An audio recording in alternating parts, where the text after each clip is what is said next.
It's showtime.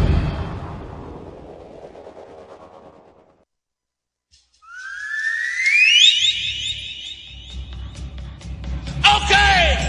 Tokyo! South America! Australia! Germany! Africa!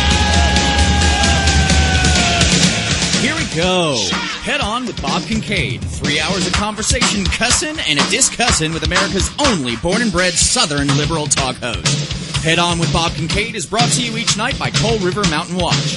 Coal River Mountain Watch invites you to become part of the solution, part of a sustainable future, part of the uprising against mountaintop removal. Coal River Mountain Watch, crmw.net. And now, from high in the hills of beautiful West Bicod, Virginia, here's Bob Kincaid on the Head On Radio Network. Well, howdy.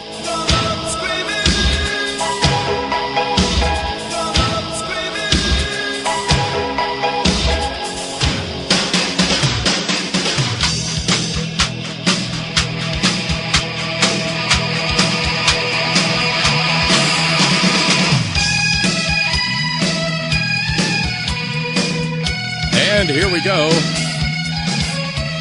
The 10th day of September 2019, and a reminder that summer is not over yet. Yes, it's one of those near 90-degree days here in the fabulous Horn Studios at the magnificent Kincaid Mansion. Downright sauna-like. But I'll not complain, because all too soon I'll be talking about seeing my breath in the studio here. Yeah. Hi, I'm Bob Kincaid. It is Titanic Tuesday, Trump-tanic Tuesday on the Horn, and we had.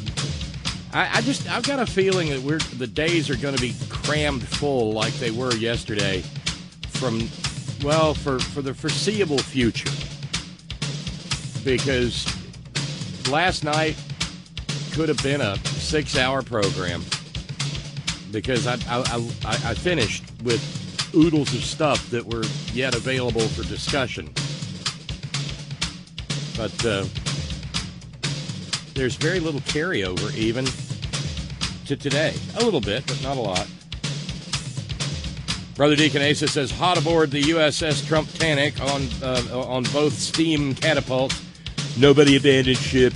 We'll show that iceberg who's boss. I showed John Bolton who's boss. God, it gets to the point. I mean, exhausting is one word for it. Sure. And one of the things when we were talking about his his congenital intellectual disability, he's been that stupid since he was born. Oh, who's mother smart boy? Aye, he's got a big brain. Yeah, sure. So there was a tweet yesterday, or maybe the day before, when Mark Sanford, of whom we have made no small amount of fun because he kind of earned it, when Mark Sanford announced that he, too, would join a primary field in the Republican primary to try to damage, if not unseat, Donald Trump,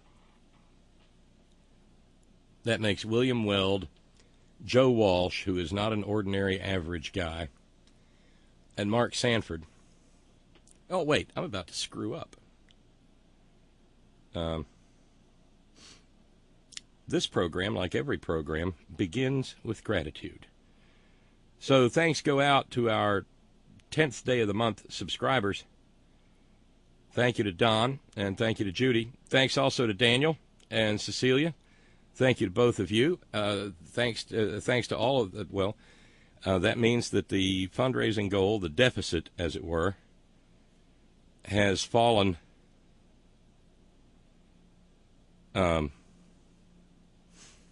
our catch-up number is $405, and there's a big nasty internet bill that is due this Friday, and we really need to close that gap. So we got $405 to go. The PayPal interface is over at headon.live. Just as Yuki showed us yesterday, there's a have a show on me function. If you'd like to take care of one day's programming, you can do that. Or, we'll all just work together and we'll chip away at it until we've got it down to zero and keep moving through the month. How's that sound? Okay. But if you'd like to be, and this is that time of the month when we can use subscribers too. So if you click make this a recurring or make the a recurring payment, whatever the language is, put in $10 and zowie, you will be setting yourself back less than half of one of those indigestion-inducing deep-fried hash brown patties from McDonald's per day, because it's less than 48 cents per hour or per day, and less than 15 cents per hour of programming for this non-commercial, non-capitalist attempt at long-term conversation and progressive liberal broadcasting. Okay? So back to what I mentioned. Mark Sanford announcing that he was in the race. And, well, he just couldn't help himself. He had to chime in. Nitwit Nero did.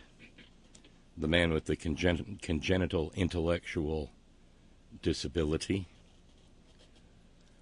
When the former governor of the great state of South Carolina, Mark Sanford, was reported missing, only to then say he was away hiking on the Appalachian Trail, then was found in Argentina with his flaming dancer friend, it sounded like his political career was over.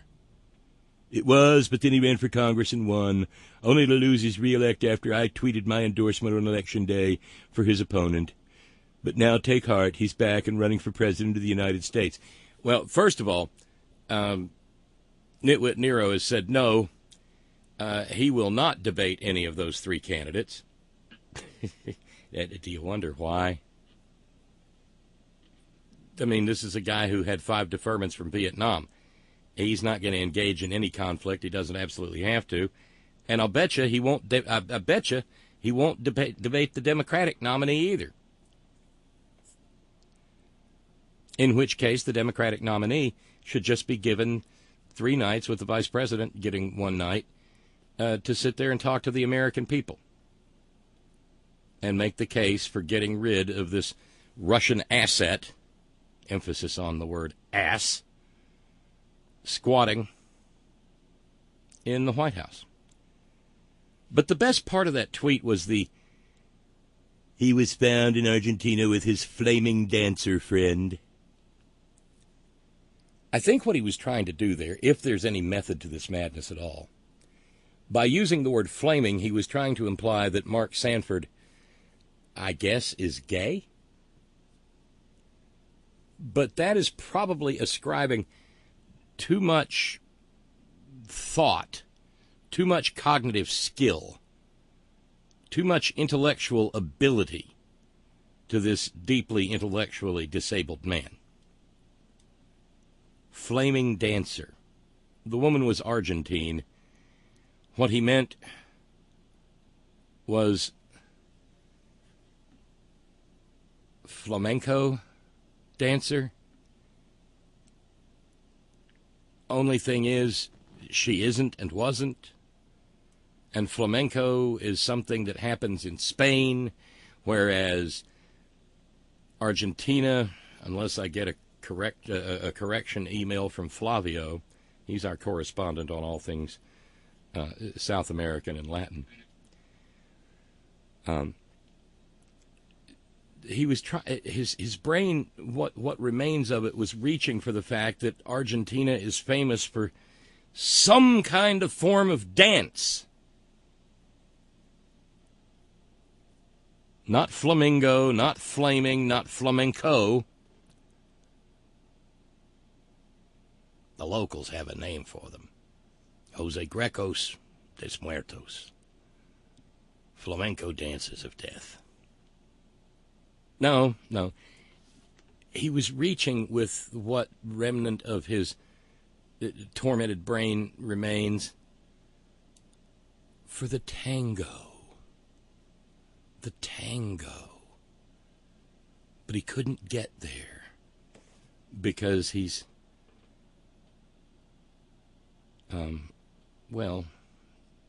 him.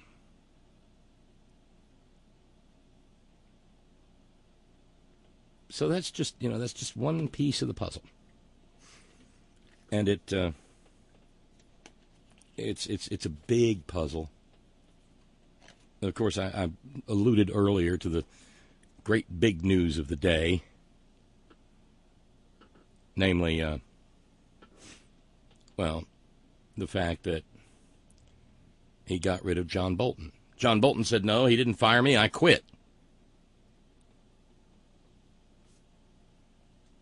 But he said that this morning he fired him.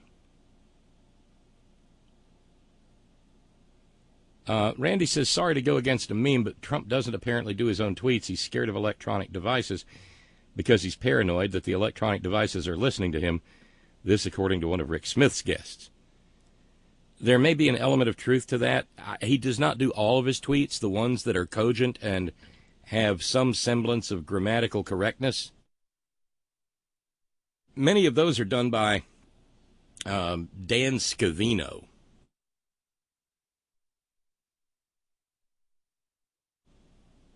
But the flaming dancer business, that's pure Trump.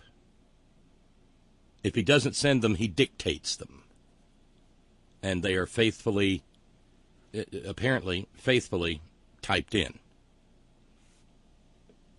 Scott in San Diego, Trump's condition is genital. He's got the attitude of a dick. Fucks everyone, brags about how big he is, and thinks the axis of the universe runs directly through his groin. Well, there went dinner in the Eastern time zone, Scott. Thanks for that. I understand you and Billable Rick and Joe from Cleveland will be sitting down for a repast here in the next hour or so. I'll see what I can do toward doing for you what you just did for the Horn community's dinner in the Eastern time zone.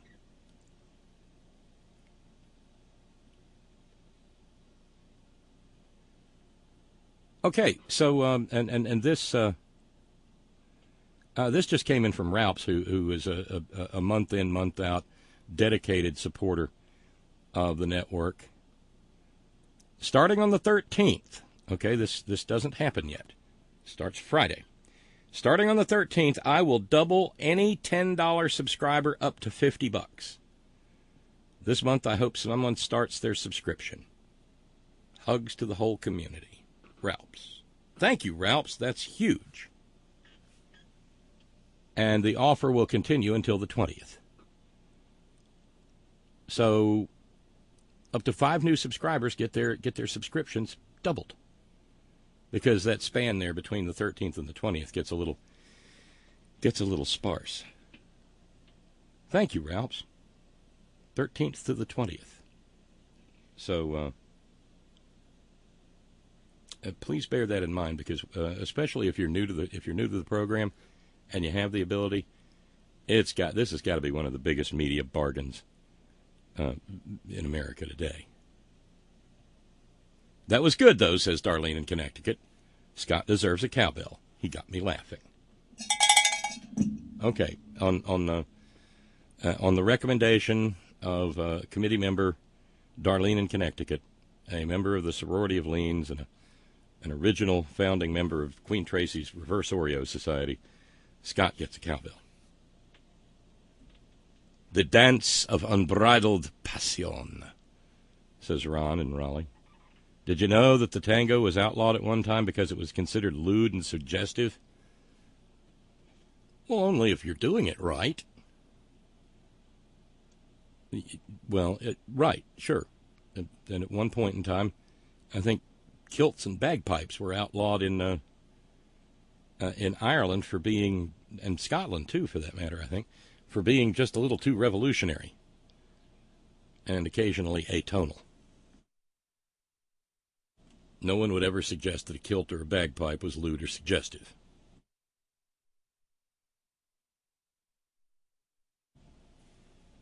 Oh, it's going to be one of those nights, isn't it?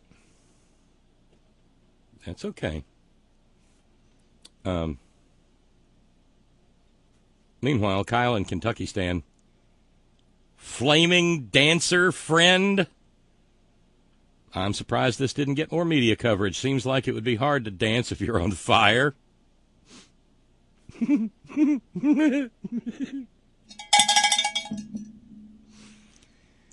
Or maybe the dancer friend was a flaming gay, in which case the Republicans might all have a conniption simultaneously. Wishful thinking.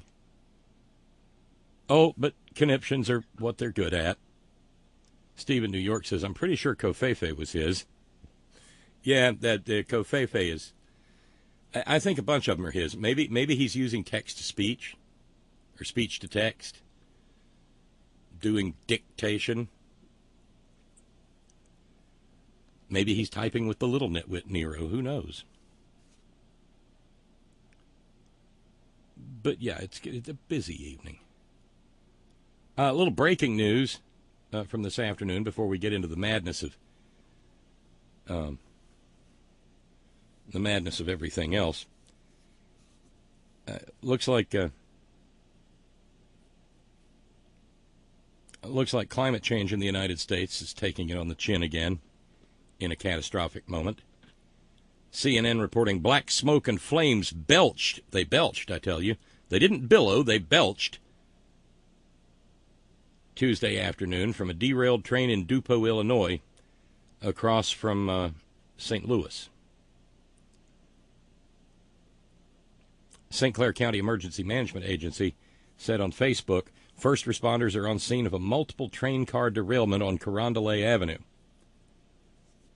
They don't know what the train was transporting, but the one photograph provided shows one of those long, cylindrical black tanker cars that so often spells bomb train. Power's been cut off in the neighborhood and schools have been evacuated. More as it develops.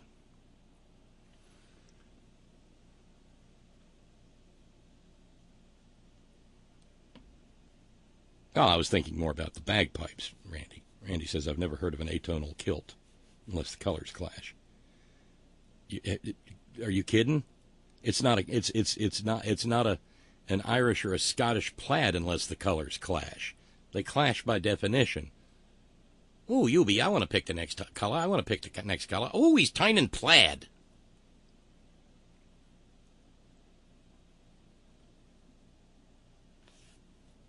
And again, before we get, Congress is back in session.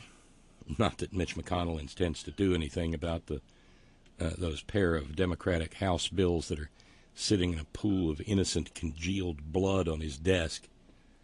And I think he probably dips his pinky in it and gets a taste every now and then.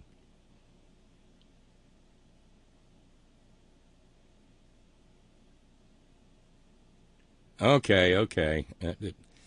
The letters are going out. Brother Deacon Asa has a message for Scott. Please tell Scott that he'll be receiving a strongly worded letter from my lawyer's firm, namely Ditcher, Quick, and Hyde, for copyright infringement where it concerns genital wart jokes about Trump.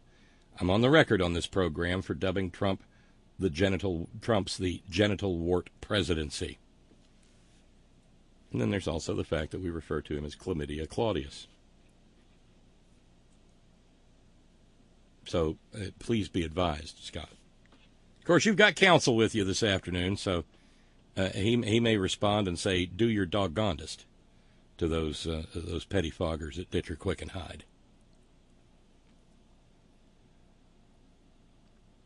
I had a note from Lady B before airtime. Just another day in Merca. As you know, Lady B is out in the greater Colorado Springs area. This is the subject line, just this. Students charged for alleged threat to Colorado Springs Middle School. And in fact, 2 schools in the Springs area have been put on a heightened state of alert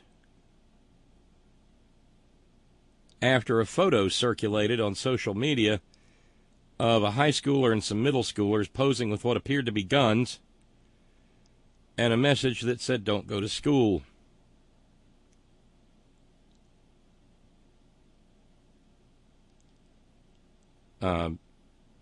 They did a complete threat assessment. Police and faculty don't think there's any danger to students, but they've heightened security just in case, because it's Merca and it's 2019. Sabin Middle School had extra security on campus Monday because of the photo I mentioned a minute ago, showing 5 students posing with what looked like guns with a caption stating people should not go to school on Monday. Those students were identified and charged, even though they're, middle schoolers. Lady B writes, that's my beautiful great niece's middle school.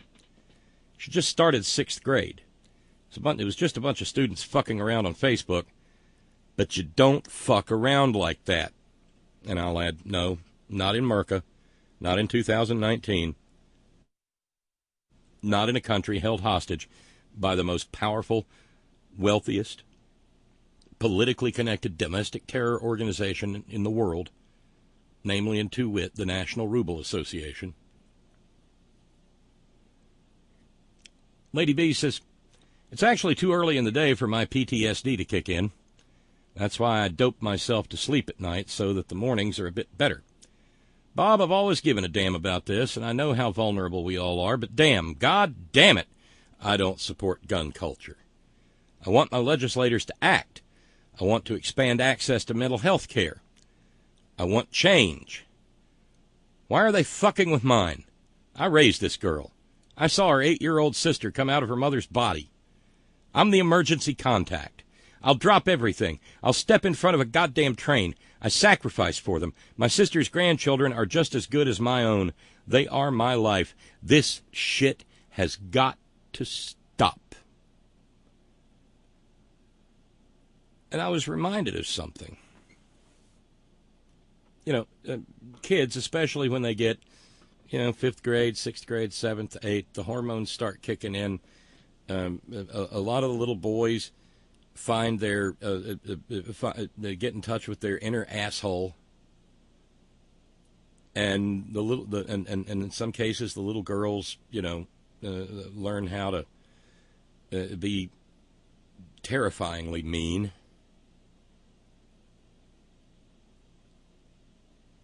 And I hearkened back to probably 1974, 1975. And before I do this is only a historical recreation, a recollection. I don't know if kids sang it around the rest of the country. Maybe we sang it as prepubescence in Alabama because of the tune.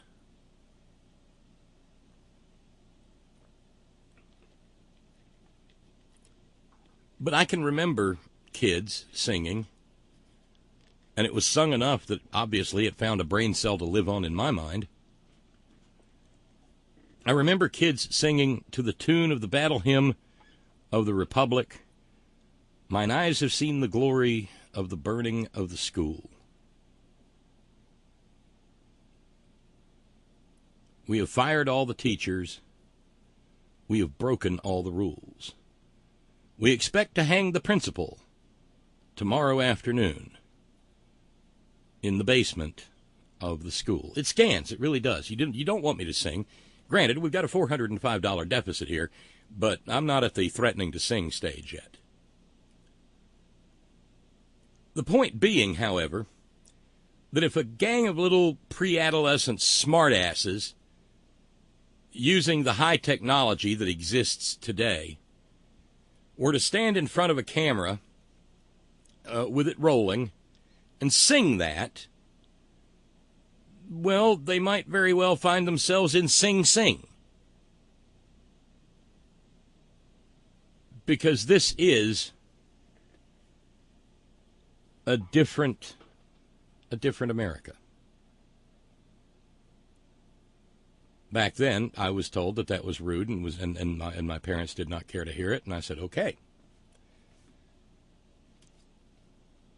And so it didn't. But I could hear it on any given day of the week, and I seem to recall maybe the last day of 4th grade or 5th grade or 6th, a whole bunch of little pre-adolescents singing that at the tops of their lungs, exiting the school. But now, I mean, 5 kids, 1 high schooler, bunch of middle schoolers, and they posed with something appearing to be guns. We don't know if they were real guns or if they were toy guns.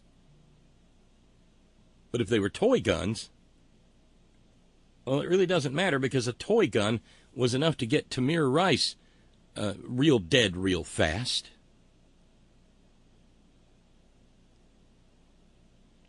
And we are a nation that is beside itself with fear. What I used to describe as the coward nation. I still do that. Not C-O-W-A-R-D, but C-O-W-E-R-E-D. The coward nation. We cower in fear of where the people who have unleashed the worst elements of our national id will take us next. Because that, as Lady B clued me in, was Colorado Springs. But how about the 1st Congressional District of Texas, where the elected representative is a man dedicated, a man who is a wholly owned subsidiary of the aforementioned National Ruble Association. I'm talking, of course, about Louis Asparagus Gohmert, who spends his every waking day either worrying about how gay people have sex,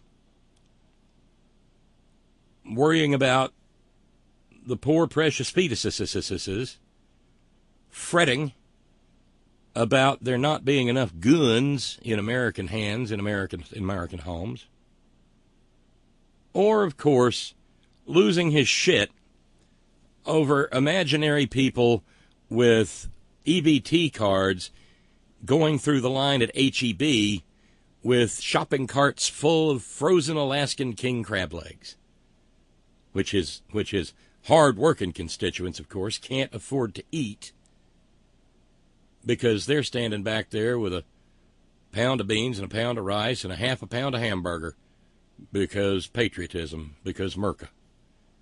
Well, police in Fort Worth, Texas, say they may have averted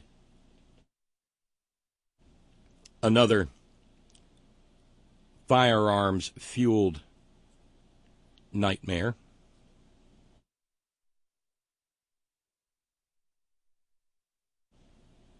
A 27-year-old man's father called Fort Worth police. Officer Buddy Calzada of that institution said that the father reported the 27-year-old man wanted to kill many people. He wanted to do something that was very similar that took place in the Midland, Odessa area. And he basically wanted to mimic that. He was serious enough about it, the 27-year-old, that he went to the bank and withdrew somewhere between $600 and $700 and then started going gun shopping. But he kept failing background checks.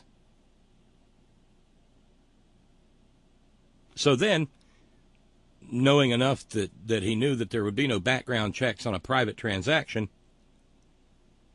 he started just trying to buy one willy-nilly. And I'll bet you in Texas, like in West Virginia, that's really not that difficult. But in Fort Worth, they have something they call a crisis intervention team. And they finally caught up to him west of downtown Fort Worth. Officer Landon Rollins had knowledge of the man. He said the father was extraordinarily worried and he feared a mass casualty incident. That takes so much courage to be able to do that on your own family and to reach out to law enforcement for that. It is said that the 27-year-old man has a number of mental health issues and has been taken to a local mental health clinic where he is allegedly receiving treatment. Although, do please remember, it's Texas, which has the single highest uninsured population in the United States of America, because Republicans in Texas goddamned well want it that way.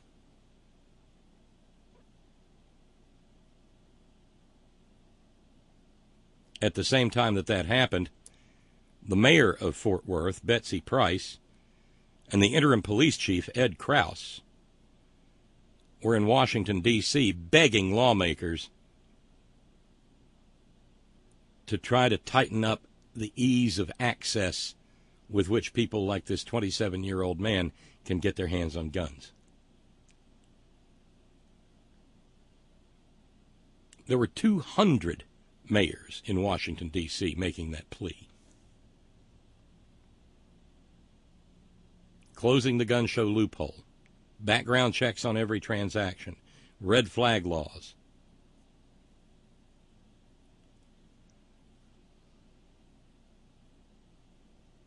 Mayor Price said background checks are nonpartisan and should be a no-brainer.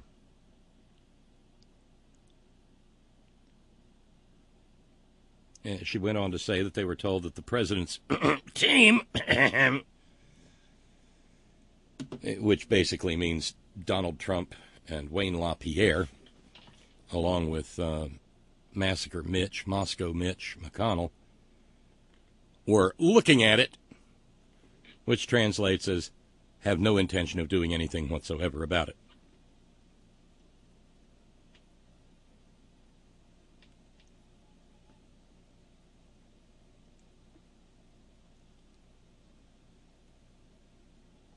Darlene in Connecticut says, you got to figure, though, that Trump is biting back, saying worse than flaming friend to refer to Mark Sanford's brown-skinned Argentinian extramarital. After all, Sanford heave-hoed his nice lily-white wife and lily-white existence to rendezvous with Miss Flaming Friend along the Tallahassee Trail. Of course, if a Democratic governor ever did what Sanford did, it would have permanently deep-sixed his political career. No, Miss Flaming Friend earned Sanford a seat in the House of Representatives, and now a presidential bid. Yeah, we had a lot of fun with Mark Sanford when he was hiking the Appalachian Trail. In fact, that's become a watchword for, or another way of saying that someone is having an affair with someone who isn't their good, God-fearing, upstanding, Bible-believing, Christ-centered, evangelical, fundamentalist, homosexual Christian spouse. And then there's the fact that he tweeted anything at all about anyone's marital infidelity. Considering that Stormy Daniels and that other woman whose name I can't remember are about two of the only people whom Donald Trump has ever paid who were actually competent at doing what they were paid to do. And all of this is just surface material. This is just background noise. I'm grateful. Make no mistake. Deeply grateful that I'm not sitting here talking right now about 13 or 27 or 52 people being dead in Fort Worth. They're everywhere. And I don't envy the cop who has to walk up and say, hey, bub, heard you want to do a mass shooting. It's kind of how I used to feel about, and still do, about the DNR officers in this state. Here in about a month or so, they, wearing brown uniforms, will be walking around in the woods looking for people who are already carrying firearms to make sure that they're not hunting Bambi illegally or squirrels or whatnot.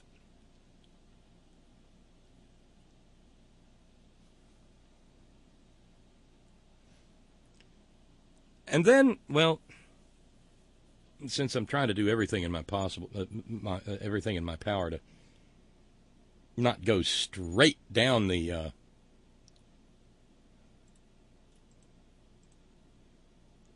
Trump rabbit hole, there's a story that I was kind of, I had written hold for prayer meeting Wednesday on it.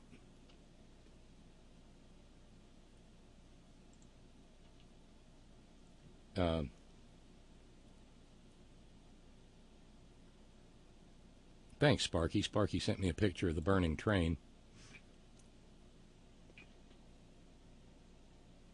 Yeah, it sure does look like a bomb train tanker car. Burns like one, too. As Randy and PA pointed out, here's another Hollywood meme that you generally won't see contradicted on your TV.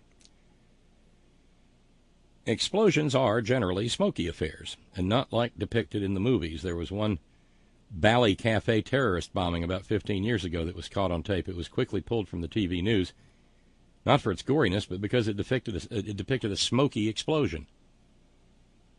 But that doesn't fit the meme.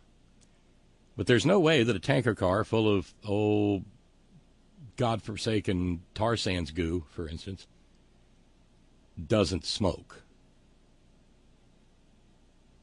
Smoke is the product of incomplete combustion.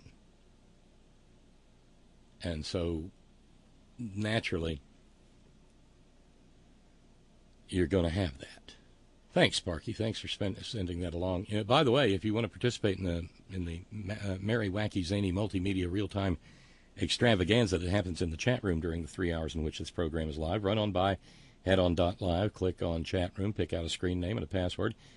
And Anatole and Jimmy and Squeaky will all be there to say howdy, and so will Sparky, who, being a third stage guild navigator, has today, in fact, folded space to become man cave. He's got to do that every now and then, lest his powers wane. And big thanks going out to Gary and to Jack in Shreveport. Thanks, guys. The fundraising goal is now at $305. That's a big damn deal. Another 105, and we're done with yesterday, and we finally knocked out the last $5 of Friday. Thanks, Gary. Thanks, Jack. Thanks a ton. Yeah, did I not mention the asparagus with Louis Gohmert?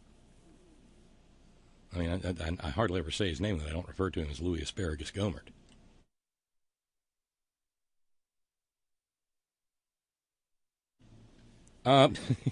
It's not off topic. There are no topics here, Darlene.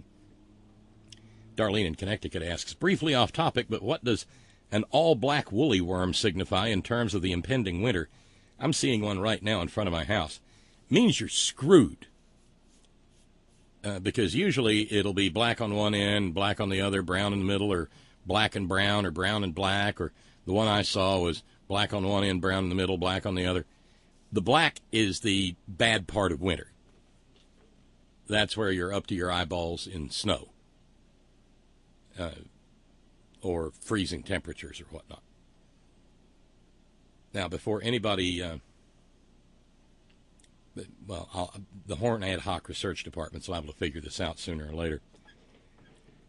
Those caterpillars actually turn from brown to black or black to brown through the course of their life cycle. And who knows, maybe there is a distant relationship between maybe how much rain there's been, how hot the temperatures have been.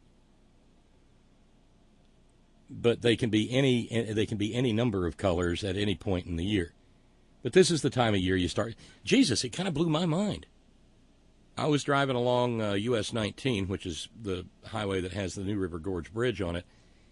And so when you cross the bridge, you get a pretty wide panorama of the local foliage.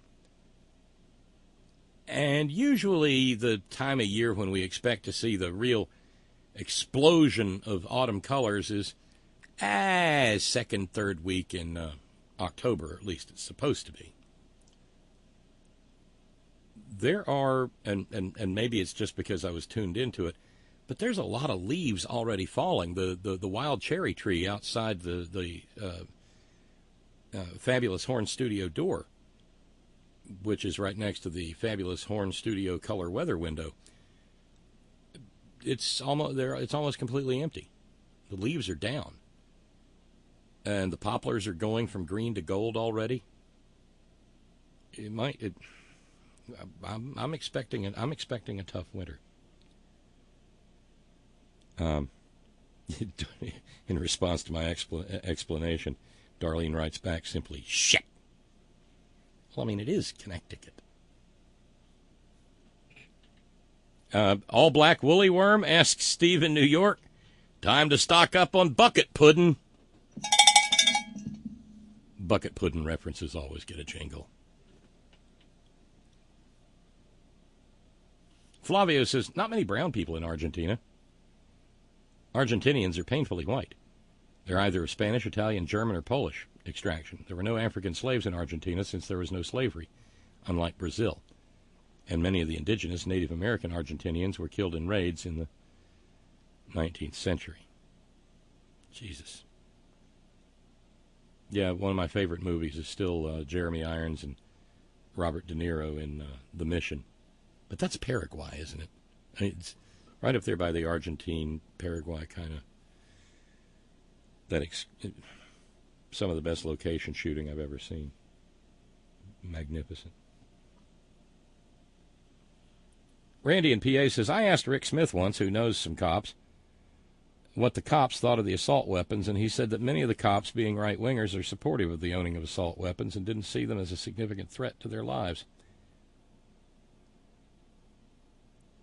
Well, there are others who don't. But a lot of them are right-wingers. There's no getting around that. Jimmy wants to know in the chat room, what the heck is a woolly worm? Y'all don't have woolly worms out there?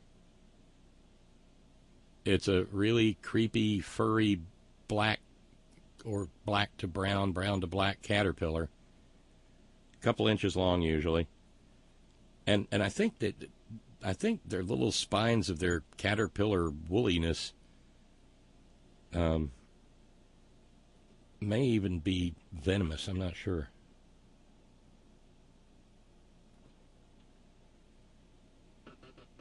The things we get into on a Trump-tanic Tuesday.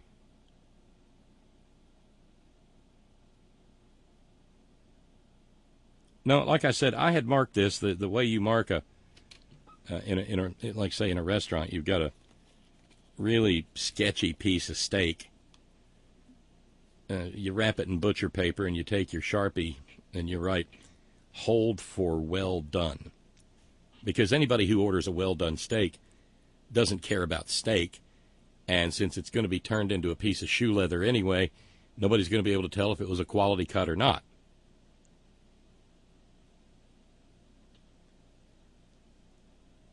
So I had written hold for prayer meeting Wednesday on this one, but it's not going to last because it's just getting worse and worse and worse.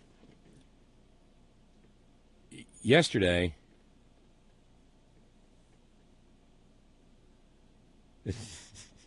oh, really? Are we going there? The black part of the woolly worm represents the bad part of winter, asks Asa. Why does the black part have to represent something negative, Bob? I'm asking for a West Coast friend. I know. I made reference to the little black cat around here. Why's it got to be the little black cat, Bob? Yeah, that's right. Woolly bear, also known as woolly bears, Anatole points out. But there was a big splashy story in Politico yesterday, and I mean it's long and it's detailed and it's got lots of stuff in it. It's some real live, no kidding journalism,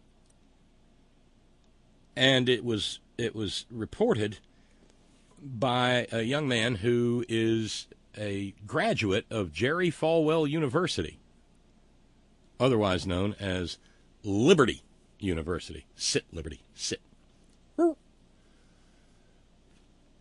And it went over the fact that it started out as kind of a goofy idea on the part of Jerry Falwell Sr. And if I have any gripes with the article, it's that it paints him in sort of earnest fatherly tones when he was the architect of just about, between him and Newt Gingrich, the two of those were architects of the nastiest aspects of our political culture now.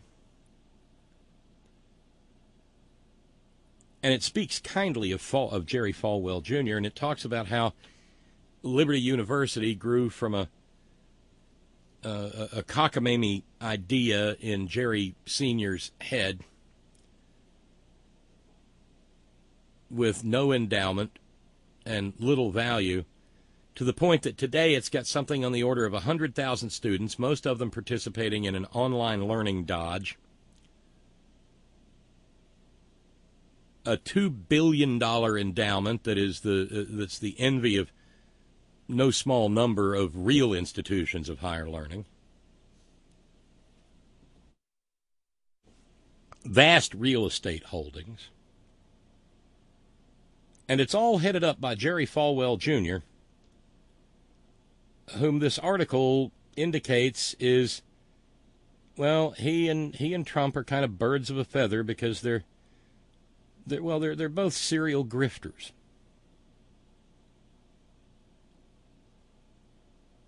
Go to Politico and read it.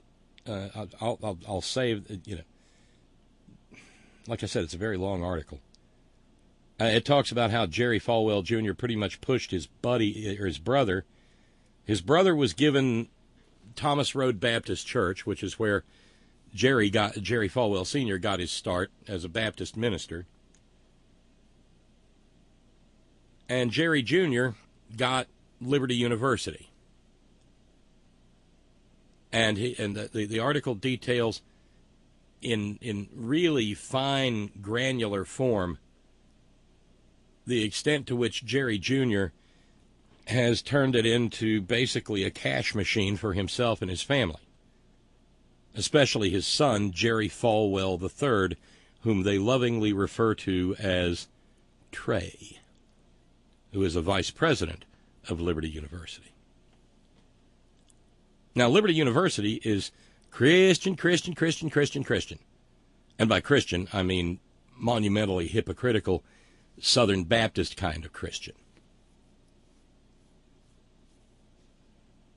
For instance, at Liberty University, Jerry Falwell U, JFU, Jesus FU,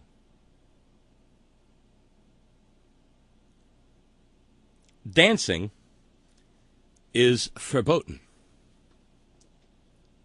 It's reminiscent of the old joke about the preacher who's having an affair with the church secretary.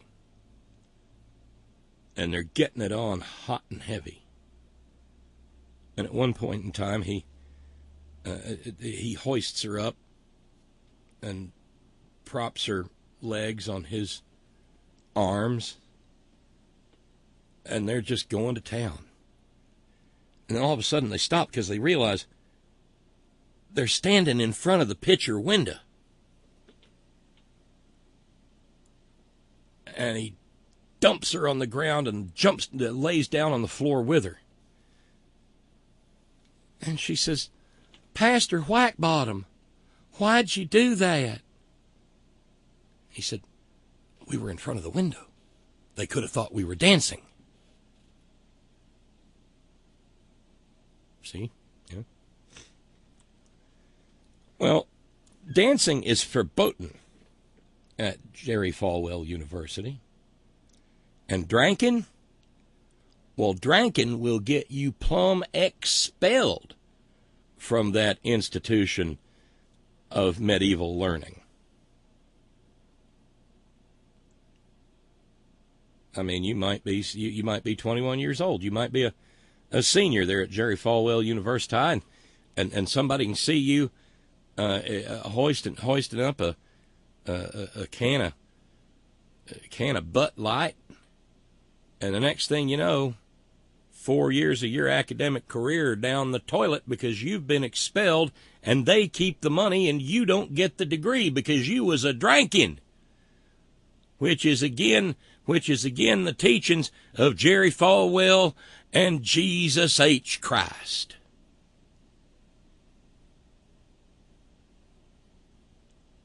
Well, there's only one problem.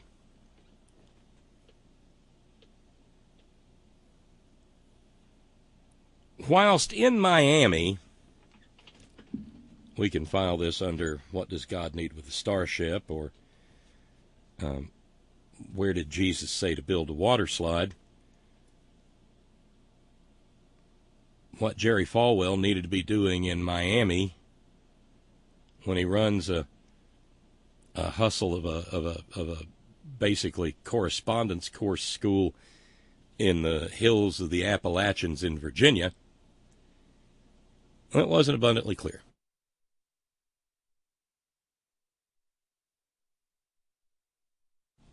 What was clear, however, is that I guess at the end of the day, by way of relaxation, Jerry and Trey, and apparently Trey's good God-fearing, upstanding, Bible-believing, Christ-centered, evangelical, fundamentalist, homosexual, Christian, traditional family values, one man and one woman wife, well, they went to a lounge in Miami that was called Wall. You know, when you're in a real hip place, they name bars things like that. Wall. There may be another one just a block down called, Eggplant. Around the corner from Kumquat. 2 blocks over from Rutabaga, which is just a mile down the beach from Post and Lintel. But it was a big social scene, Wall, and because it's Miami, there's always somebody there to document the fabulous and the beautiful people who attend.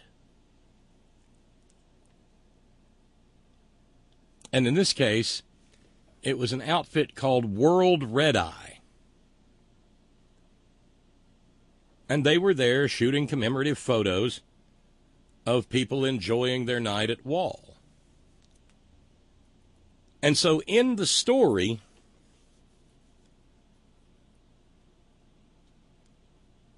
being a good journalist, the reporter told Jerry Falwell Jr., look, I've got these pictures of you at a lounge called Wall in Miami.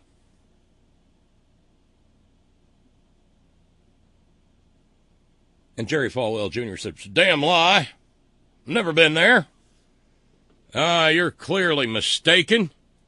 If you'll provide me the photos, I'll never give them back to you. If you'll provide me the photos, I can show you where they've obviously been photoshopped. Now, you might recall that Jerry Falwell Jr. has previous photography problems. Because it wasn't that long back that we had the story about Jerry Falwell Jr. using the services of Michael Cohen to suppress some salacious photos that had gotten out. When pressed about it, Jerry Falwell Jr. said, well, there is no photo of me. and there's no photo of me crisis. Well, as the Politico article points out, no, it's not. It's photos of Mrs. Falwell. Becki. Of course, she's a Becki. And there had been there'd been a little grift, a little dodge that involved university funds being used to partially finance a gym ownership for the personal trainer who had been helping Jer and Beck get all buff-like. And Jer screwed up with his technology and wound up sending a semi-salacious photo of Beck in a French maid's costume around to some of those good, God-fearing, upstanding, etceteras. And went into immediate damage control mode, but apparently the photos got out enough that he needed the help of Michael Cohen in suppressing them. You'll also find, if you read the article, that people there are about tired of hearing Jerry Falwell Jr. talk about what a real coxman he is. And how he makes Becki hoot like a barn owl every time he stoops her. But back to Wall, because as it saith in Jerry's holy book, pride goeth before a fall. Or perhaps pride goeth before the wall.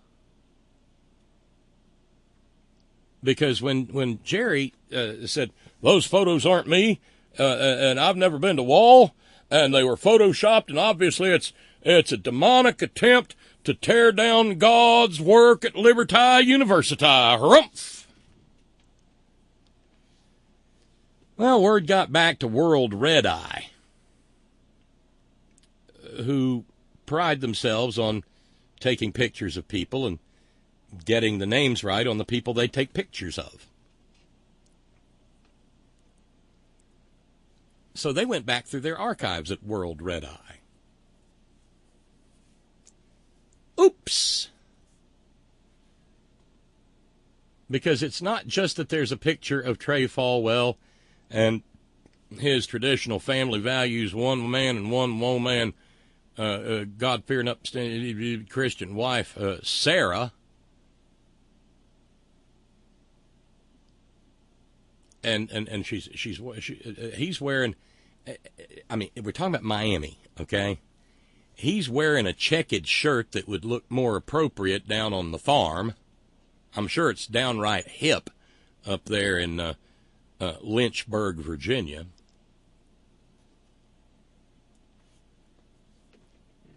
But it looks as out of place as a suit of armor in Miami. And lo and behold, he's got a glass in his hand, and there's a pretty obvious wedge of lime in that glass, and a pair of little cocktail straws sticking out of it. It's what you and I would often refer to as a highball glass. And it's pretty well empty because he's holding it with his thumb over the top, and then his thumb ain't wet. And him and his traditional family values, one man, woman, wife, Sarah, are both festooned with those little glow stick halos. She's got hers around her head like a headband, and he's got his around his neck like a necklace, looking like a couple of coastal elite heathens.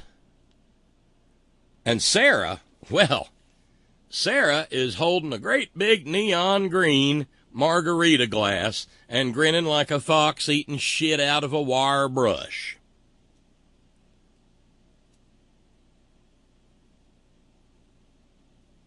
and wearing a little bitty gauzy bit of nothing of a dress that would probably get your average woman at Falwell University back in Lynchburg, she'd probably have to walk around with a scarlet A embroidered on a skimpy little thing like that. Jerry Falwell would probably call her out at convocation as a hussy and a Jezebel. Well,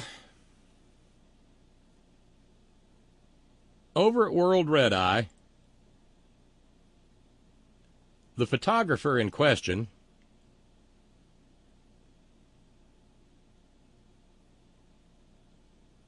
was a little put out.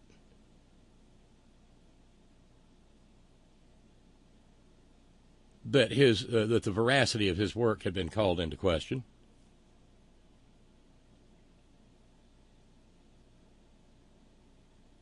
His name is Seth Browernick, and he founded World Red Eye. And in response to the claim that the photos were faked or photoshopped, he said, "For 21 years, I've maintained an impeccable reputation for documenting Miami Beach's storied social scene. We wholly reject Jerry Falwell Jr.'s baseless allegation in yesterday's Politico report by Brandon Ambrosino that one of our pictures was photoshopped or manipulated in any fashion. We, in fact, did not know Politico's purpose for licensing the image and were as surprised as anyone to discover that Mr. Falwell was among the partygoers we photographed on July 19th, 2014 at Wall Lounge," because they got date and time and all of that. "As a result, we reviewed all the images we have from the event and discovered an additional 4 photos. God damn it, Jerry. They never got around to teaching the first law of holes, did they? Yeah, Jerry, your daddy, Jerry, told you all about how to create civil strife and division in the United States, but he didn't tell you that when you're in a fucking hole, quit digging. Shut your prideful mouth and start working on damage control." But no, not Jer Jr., and not the little poisonous nut that falls off the tree tray. Oh, hell no. Standing right there for the photographer. As a result, we were, like I said, and found 4 more photos that include Mr. Falwell and 2 more of his son. And it couldn't not be Jerry Falwell Jr.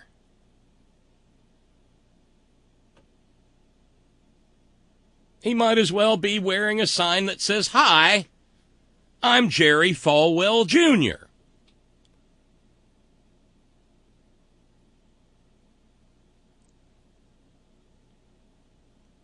But I just want to know what's going to happen with Trey and Sarah. And I guess Becki wasn't there. Maybe skimpy little French maid costumes with those cute little ruffled panties and the petticoats. Maybe that was just a little too over the top for Club Wall Lounge in Miami Beach. And hey, look, Scary Jerry, who is right there on the ground in that same location, says Club Wall. South Beach correspondent checking in. "Wall is decadent as fuck. Ain't no lounge. More Studio 54-ish. Frankly, I've never had the quality coke it takes to get into Wall. It's more a bottle and decadence club. Especially since Mokai, around the corner down the street, got caught by animal control with a live horse. Just wow. Oh, don't be telling Jerry about that. He'll be taking Becki there for the donkey show next thing you know." These sleazy grifters. These followers of the Prince of Peace. It's a good thing he's not real. Any of it. Or else the lightning, if you installed lightning bolts or lightning rods all around Lynchburg, Virginia, there'd still be a few thousand found their way through to Jer and Beck and Trey and Sarah. Oh, ye generation of vipers.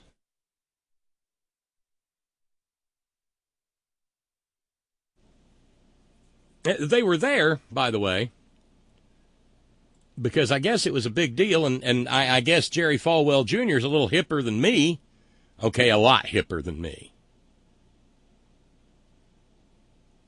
Because they went there because on July 19th, 2014, they were there to see some famous DJ. And I guess that matters. Thanks for the background there, Scary Jerry. Bottle and Decadence Club. Well, Trey and Sarah sure looked like they were having a decadent time of it. But that's not the end of the story. You know, it's again with the Ginsus. But wait, there's more. So Jer finds out that the photos are going around, and this is where citizen activism comes into play.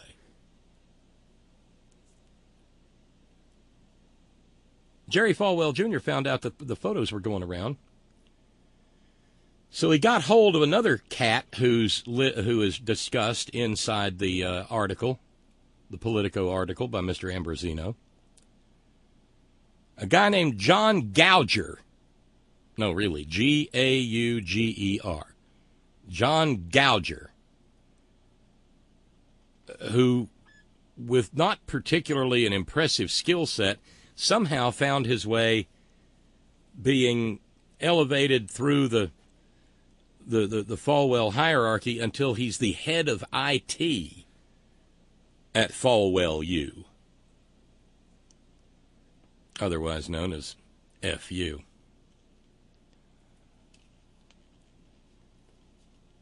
And he commanded, Jerry Jr. did, Jerry Jr. commanded John Gouger to suppress the photographs of Jerry Jr. having a high old time at what is apparently a pretty hip-happening, cokey place in South Beach.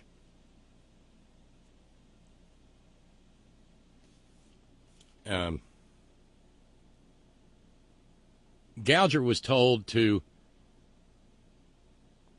make the photos disappear from online searches.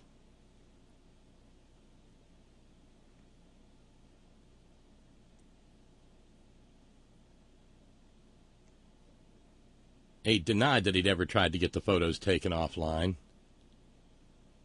But that's after he denied that the photos even existed.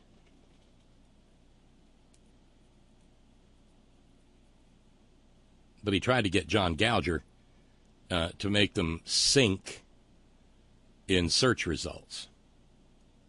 So if you want to do some citizen activism, go out and search them until you find them. And share them around.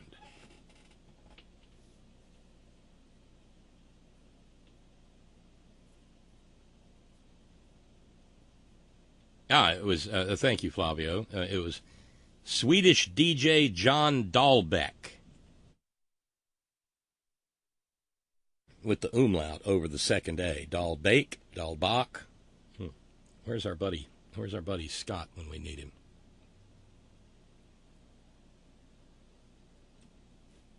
But Jerry Jr. came across all smarmy when he was first notified of it. He said, if you show me the picture, I can probably help you out. I think you're making some incorrect assumptions or been told false things or seeing something that was photoshopped.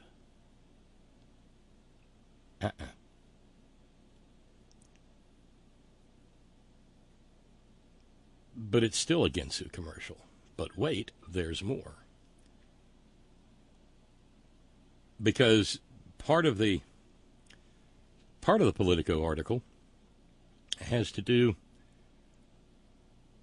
with emails that were provided to the reporter, Mr. Ambrosino,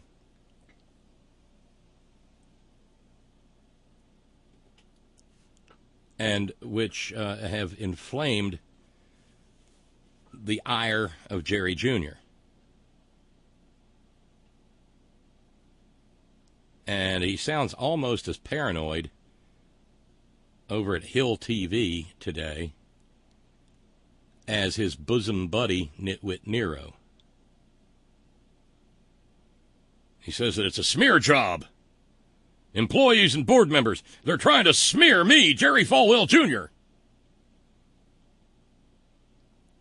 And then taking another book out of the Trump playbook. And again, apparently he's not that smart. Because if he'd noticed what happens to this page out of the Trump playbook, you lose. He said, our attorneys have determined that this small group of former board members and employees, they're involved in a criminal conspiracy. They're working together to steal Liberty property in the form of emails and provide them to reporters. Yeah, they got the strawberries. Oh, yeah, this is precious.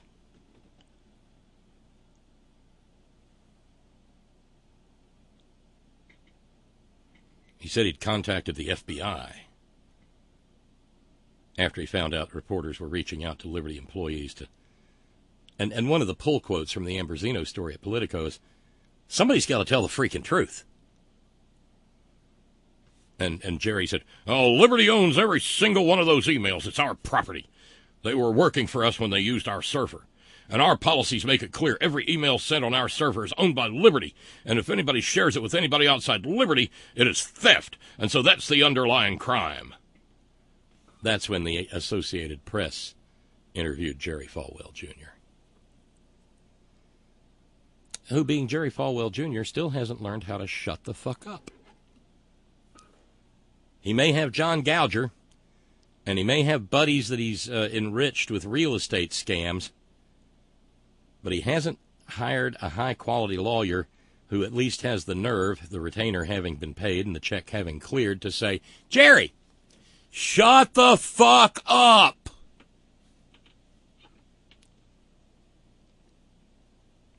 The AP reached out to the FBI, and the FBI declined comment. The AP then spoke to Nick Ackerman, a cybercrime expert, who described Jerry Jr.'s allegation of a criminal conspiracy via sharing emails with journalists as, and this is a quote, totally insane. Ackerman went on to tell the Associated Press that ex-board members and employees can share emails with reporters as long as they had authorized access to them and didn't hack into somebody else's account. He said that also includes trade secrets.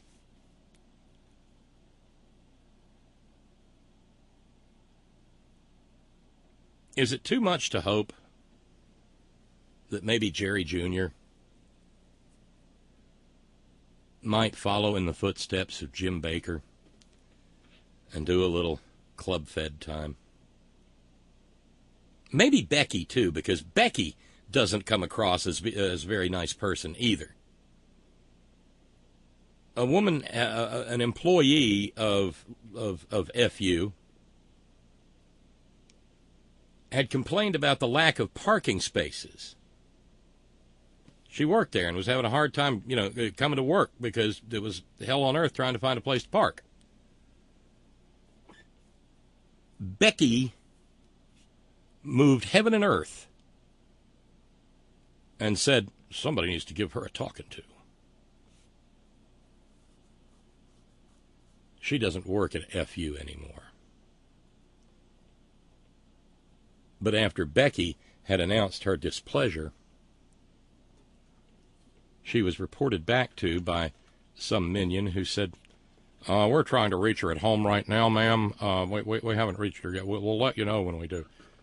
Well, we don't say bad things about FU. She has apparently dropped the dime on people that she didn't deem to be sufficiently obsequious to her, passing her in the halls. I don't know if you're supposed to kiss the hem of her French maid's petticoat, or kiss a ring, or kiss something, or maybe kiss her hairy toe. But they're those kinds of people. And, of course, they're evangelical Christians, so it's no surprise they're those kinds of people.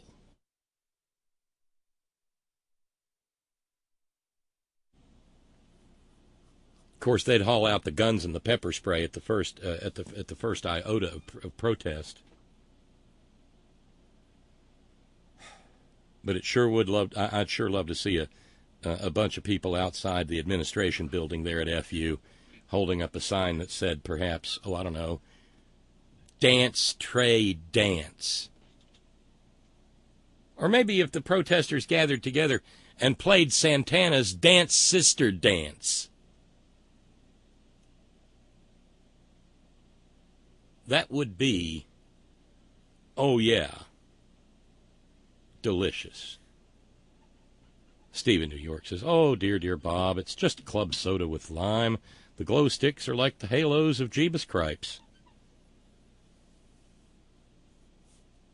There's another reference. What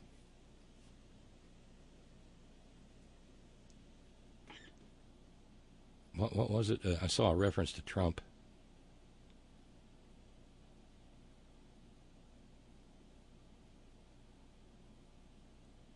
Cheeto Christ Stupid Czar.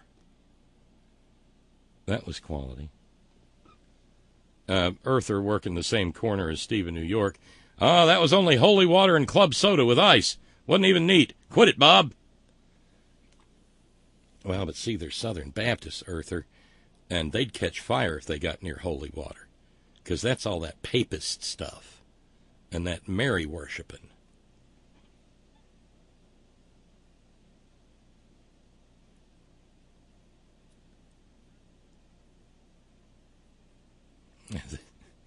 Earther adds, yeah, but when the Falwells do it, it's God-fearing.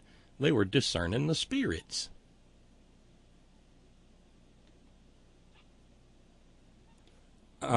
Steve wants to know, has Jerry Falwell Jr. ended up in another guy's mouth yet? Or has he wound up with a man in his mouth yet? Yeah, we don't know that for certain, but there's reason to wonder. If you go on your favorite search engine and type in Jerry Falwell Jr. pool boy,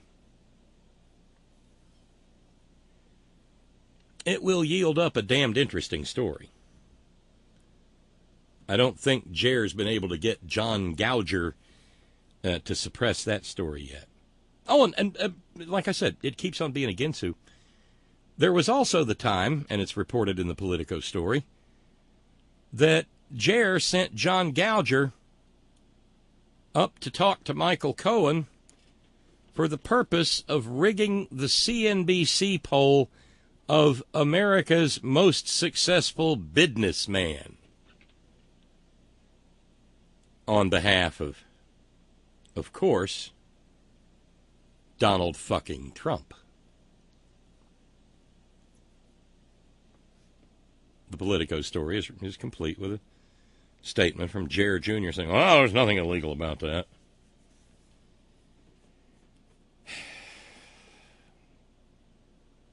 The nothing illegal about that defense is okay, I guess, for ordinary folks, but for folks who profess to follow the brown-skinned Palestinian day laborer and itinerant semi-literate rabbi who wore a dress every day of his life and who said, render unto Caesar that which is Caesar, which is another way of saying don't break the fucking law. Well, that's a horse of a different technicolor. Sorry. That's a back reference to Scary Jerry and the horse at Mokai. Are y'all just that bored down there, Jer? I mean, a horse? Is that because the donkey show in Havana's been closed down? I mean, Tijuana's too far? Hi. So that's the biggest part of that, and I mean, you can tell it was a big festive night. The place is packed. The crowd is boogieing. Jerry Falwell Jr. just sticks out like a sore thumb.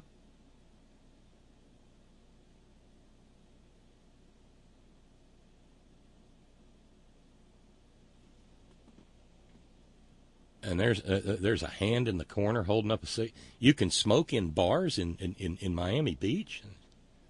Maybe that's not a cigarette.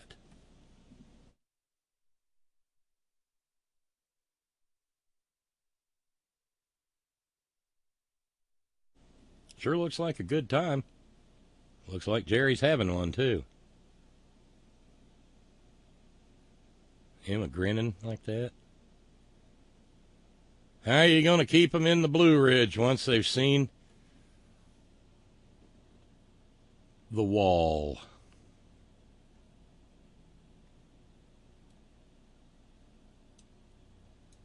You know, there was a time hundreds of years ago. It's referred to as the English Protestant Reformation. And a couple of hundred, and the same thing was going on in the rest of Europe, too. You had vast accumulations of wealth by abbeys and monasteries. You had monks who were supposedly mendicants, having taken a vow of poverty. And they were anything but poverty and chaste. And in fact, their monasteries were places of great wealth and opulence. And when the Reformations came, they came with a vengeance. And in the case of Henry VIII and the English Reformation, he just flat out closed them down and ran the monks off, made them find honest work. Makes you wonder if at some point in time, maybe there will be a backlash in this country against the obscene wealth accumulation of families like the Falwells, or the Copelands, or the Bakers, or the Robertsons. Because those are some serious one-percenters. Jerry Falwell Jr. probably has more money, more liquid cash, than Donald Trump can even dream of having.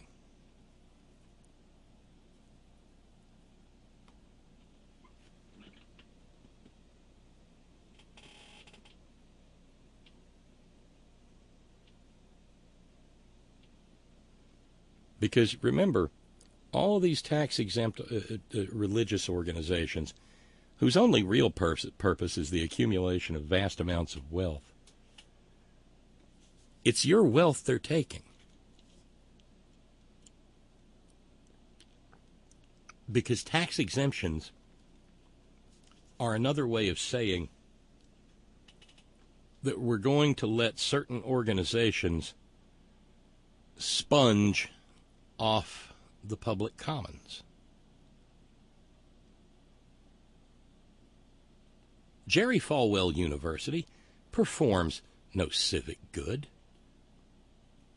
I mean, these people, the professors there have to have the express permission of Jerry Falwell for the curriculum that they teach. At Jerry Falwell University, there is no tenure. The one thing that protects academic freedom in this country is the idea of tenure, that once you become a tenured professor, you're awfully hard to get rid of. And that frees up professors to do the kind of work, the kind of scholarship that they might not be able to do if they were subject to the whim of some academic overlord. No tenure at Jerry Falwell U. No evolution at Jerry Falwell U either. No Big Bang in the physics department at Jerry Falwell U.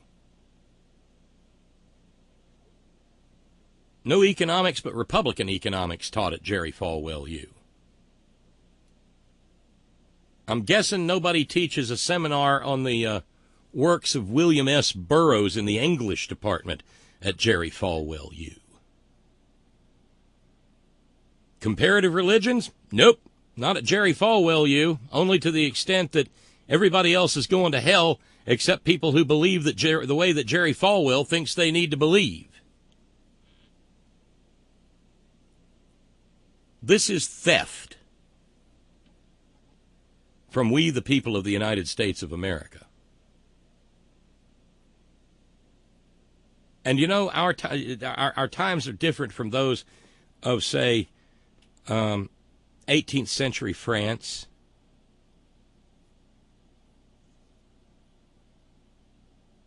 Or 16th century Britain. But we have plenty of hungry people in this country. And Jerry Falwell, you ain't feeding none of them, despite whatever it was that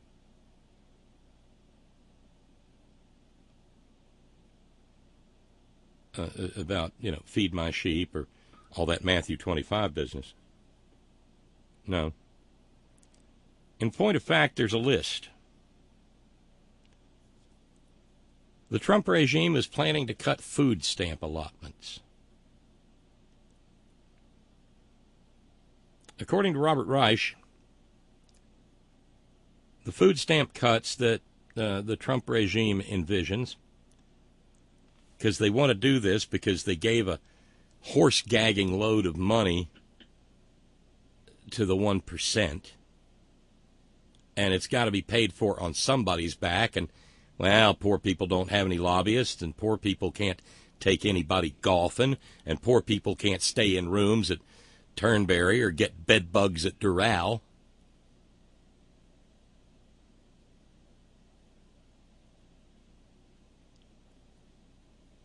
Well, those food stamp cuts, according to Robert Reich, will immiserate 400,000 people in Texas, where they love them some Trump. It'll shit on 328,000 people in Florida.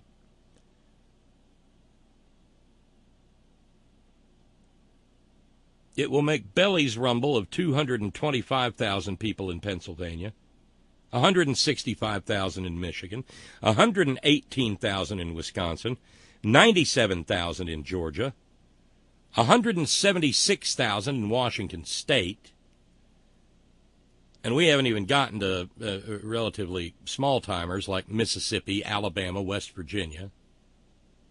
Nobody comes out of this okay. But you can't just let the poors run around eating food thinking they've got a right to do that. Question coming in from Trey in Kentucky, Stan.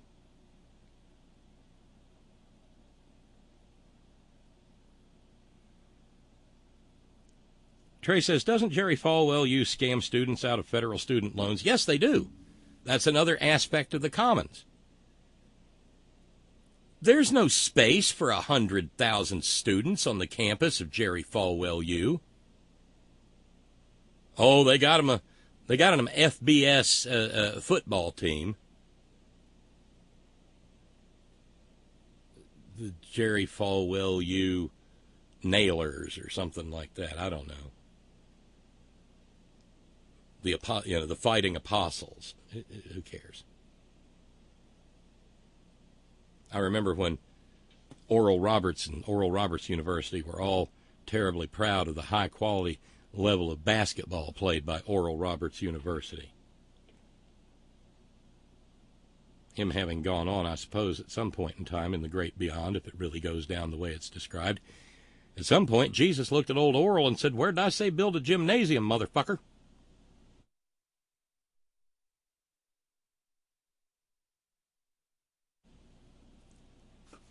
Since when do you think I care about whether we're playing a man-to-man defense or a full court press or a zone? Oral, I don't give a shit about what goes down at the low post. But yeah, they do.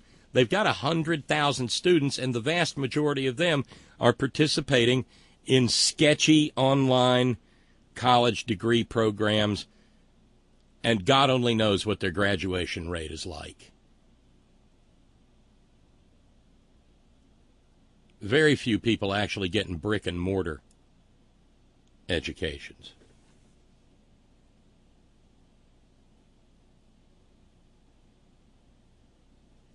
Yeah, something like that. Brother Deacon Asa says, how's that old Roman saying go? If you steal private property, you'll be imprisoned. If you rob the commons, you'll prosper. Can't remember quite the exact language, but I know what you're talking about. Yeah, that's it. That was the phrase. Robert in Australia. Cheeto Christ, stupid czar. A Randy Rainbow song parody. The very thing. And there's the pool boy. Giancarlo Granda. Flavio says, if that doesn't sound like a gigolo's name, I don't know what does. So what's this about a pool boy? In 2012, Falwell and his wife, Becki, she spells it with an I, by the way, visited Fontainebleau Hotel in Miami Beach. While there, they befriended a 21-year-old pool attendant named Giancarlo Granda. Granda soon began traveling with the Falwells, both to their home of Virginia, to hike, not far from the Appalachian Trail, really, and water ski, according to the Times, and to the Chica Lodge in the Florida Keys, according to the Herald. The latter paper published photos of the trip to the Keys, with Granda smiling next to Falwell, the two looking like father and son. Just months after the friendship commenced, the Falwells offered to help Granda, who had practically no business experience whatsoever, helped him set up a venture in Miami. After consulting with his friend Jesus Fernandez Jr. and Fernandez's father, they agreed to open a hostel. Falwell ponied up $1.8 million. Why did Falwell, who was nearly 50 at the time, and his wife invite a 21-year-old hotel pool boy to travel with them on multiple occasions and then put up 7 figures for him to open up a hostel in Miami Beach that Politico described as a cesspool of vice? Oh, I think a picture is emerging of old Jer. I'm reminded of the line from that Peter Sellers, as Chance the Gardener, utters in the classic Being There. I like to watch. Maybe Becki likes for him to watch. Maybe Jer stands in a corner, all naked and stuff, with a tennis ball in his mouth, going, ooh, while Giancarlo and Becki discern the Holy Ghost. They know they've discerned him when Becki starts hollering, "Oh God, oh God, oh God, oh God." That's usually how that works, isn't it? So here we are at the halfway point of the program. Big thanks again to Gary and to Jack in Shreveport. Thank you kindly. We're down to $305. And if we can knock out 105, that'll mean Friday, the last $5 of Friday's taken care of, Monday's knocked out, and then we've just got tonight, and that's the $200 that we usually deal with. So I'll cross my fingers, hope for the best. We all will. And we'll take a little break because I have been remiss in running the Green News Report for a while. And I just hope that, I hope it doesn't send me screaming from the room. It's Tuesday, September 10, 2019. We make forecasts. We don't deal with politics. Trump's repeated lies about Hurricane Dorian balloon into full-blown credibility crisis for NOAA. Grand Bahama right now is dead. Dorian's death toll in the Bahamas potentially in the thousands. Plus, Trump DOJ opens antitrust probe into automakers' deal with California. The art of the corrupt antitrust probe. All of those stories and more straight ahead. From BradBlog.com, I'm Brad Friedman. And I'm Desi Doyen. Stand by for 6 minutes of independent green news, politics, analysis, and snarky comment. The day we landed in Miami for the debate, 40,000 acres of a swamp was on fire. Wait, is Jay Inslee talking about the Everglades or the Trump administration? Take your pick. This is your Green News Report.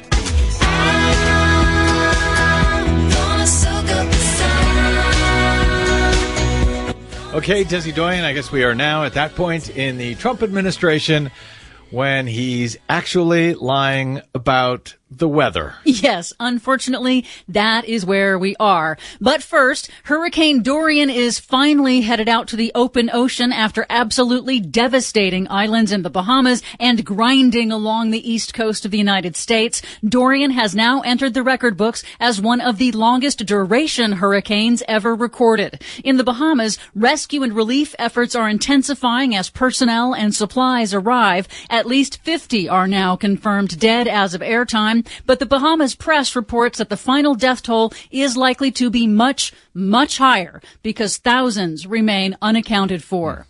And the Trump administration, meanwhile, is denying desperate Bahamian evacuees without documents from entering the United States. Of course he is. Tens of thousands of people are in need of help. Why would the United States want to help them at all? While Donald Trump is our president. Here in the United States, President Trump's fixation on his false claim that Alabama would be impacted by Hurricane Dorian has now ballooned into a credibility crisis for NOAA, the National Oceanic and Atmospheric Administration, which oversees the nation's weather agencies. The Birmingham, Alabama office of the National Weather Service corrected Trump's disinformation that had panicked residents. Then Trump doctored a National Weather Service map with a Sharpie to justify his false claims. Now, falsifying an official weather report is illegal. Then, in a statement, NOAA sided with Trump against its own scientists and admonished the Birmingham office for its accurate forecast. Now, new internal documents show NOAA appointees warned staff not to contradict Trump. Trump Commerce Secretary Wilbur Ross reportedly threatened to fire top NOAA officials if they didn't publicly disavow the accurate Birmingham office forecast. Now, the acting chief scientist of NOAA, Craig McLean, has opened an investigation, calling the agency's actions, quote, political and a danger to public health and safety. So NOAA is going to investigate itself and its own leadership somehow? NOAA scientists are going to investigate NOAA political appointees. And NOAA scientists are probably going to get fired for that. It's very possible. It's bad enough to lie to Americans about a life-threatening weather event, but this is deadly serious for the administration to undermine the public's trust in weather forecasts as unbiased, accurate, and not politicized. Well, there's nothing left but the weather at this point to be politicized by this administration. At the annual meeting of the National Weather Association on Monday, Association President Paul Schlatter pushed back. We make forecasts. We don't deal with politics. I mean, our job is to protect the American public with the weather information we pass around. So, of course, it's frustrating when things get politicized, when we're the scientists and the communicators that are delivering the message for weather safety. In other news, remember that special deal that 4 major car makers had negotiated with the state of California? Yes, I do. They set fuel economy rules that are higher than the standards that the Trump EPA has proposed rolling back. Well, now the Trump Department of Justice has launched an antitrust probe into whether those 4 car makers violated antitrust laws by agreeing with California to follow higher tailpipe emission standards. You know, I'm all in favor of using antitrust laws to break up these huge corporations, to break up collusion between the corporations. But the Trump administration seems to be using this for political purposes only, period, not to bring actual justice. Finally, there is some good news. Marriott Hotels, the world's largest hotel chain, plans to eliminate those little single-use plastic shampoo and lotion bottles and shift to refillable large dispensers at its 7,000 properties worldwide by the end of next year. The move will keep nearly 2 million pounds of plastic, that's about 500 million tiny bottles every year, from ending up in landfills. So that's about the best news we can have. We're getting rid of those tiny shampoo bottles. Yeah.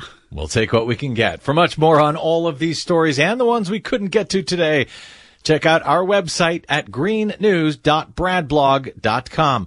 Find, follow, and share us planet-wide on the Facebooks and the Twitters at Green News Report.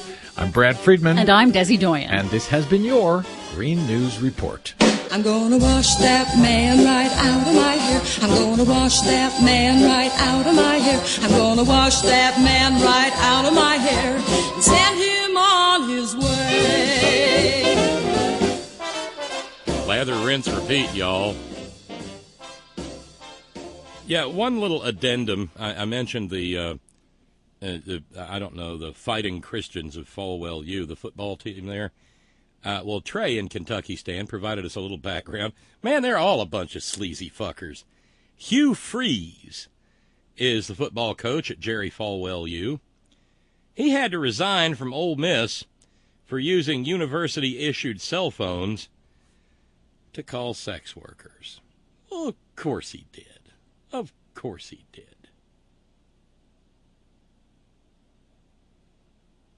God almighty.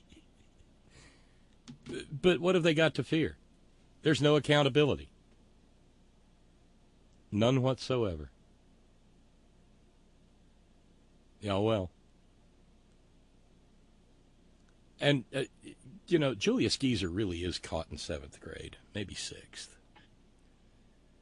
Because in the wake of the news of the firing of John Pornstache Bolton, it was revealed that for months now, he's been calling H.R. McMaster, his second national security advisor, whom he also fired, talking about how much he misses him. It's 7th grade.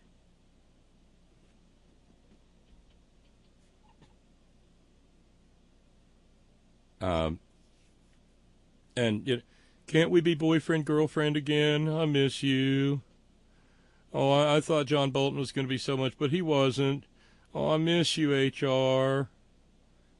Sitting there doodling with his Sharpie on the paper. H.R. and D.T. forever.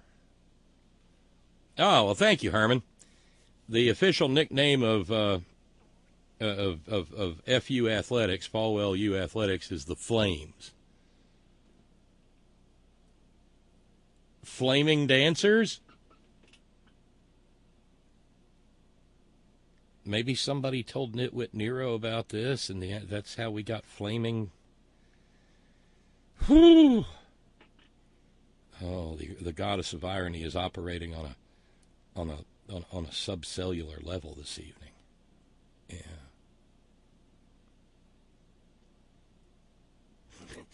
I'm sorry, I just got it. It's a beautiful thing, Jerry Falwell. If Jerry Falwell wanted to have sex with Becki, and they were both hanging upside down from a chandelier, shrieking at each other like bats in a cave, there's not a one of us who would say a word about it. Because that's their business, and they're consenting adults, right? Oh, but my goodness.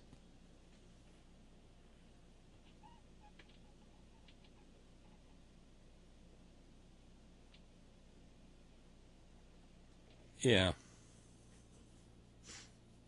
We'll throw you out of this university. You're not going to be doing any dancing or drinking while you're here. Well, what happens at the wall stays at the wall, or so they were told. Oops. And by the way, we're out more than 600 large just for limousine service for Mike Pencilneck Geek in his little vacation to the Emerald Isle. Here's a question. At what point, because when those Pences were over there, we're not talking about Northern Ireland, I don't think. We're talking about Ireland, the Republic of Ireland. At what point did the Pences turn from good Roman Catholics into weirdo evangelicals? There's a question for the ages. There's ever so much more. But I'm told that there's a mini horn-in going on in San Diego this evening. I'm told that Joe from Cleveland and Billable Rick and Scott have all gathered for some fellowship and good conversation. Is that indeed a fact? Well, I couldn't hear you. We're going to step outside. Hang on, Bob. Okay. Hey, Bob. How's it going? What's going on, Rick? Hey, we're having just finished a nice early dinner here at the Outback, and we're going to step out on the patio and I like their seared rare tuna appetizer. Yeah, actually, we had the onion. What's it called, Joe? Onion. Oh, the bloomin' onion. Oh, the bloomin' onion. Yeah, with exactly. With that delightful, slightly spicy sort of ranch kind of dip. Exactly. Yeah, so we're out here now. Scott is here as well, and Joe. So it's a mini horn reunion, if you want to call it that. In the beautiful Mission Valley Shopping Center. Come on down.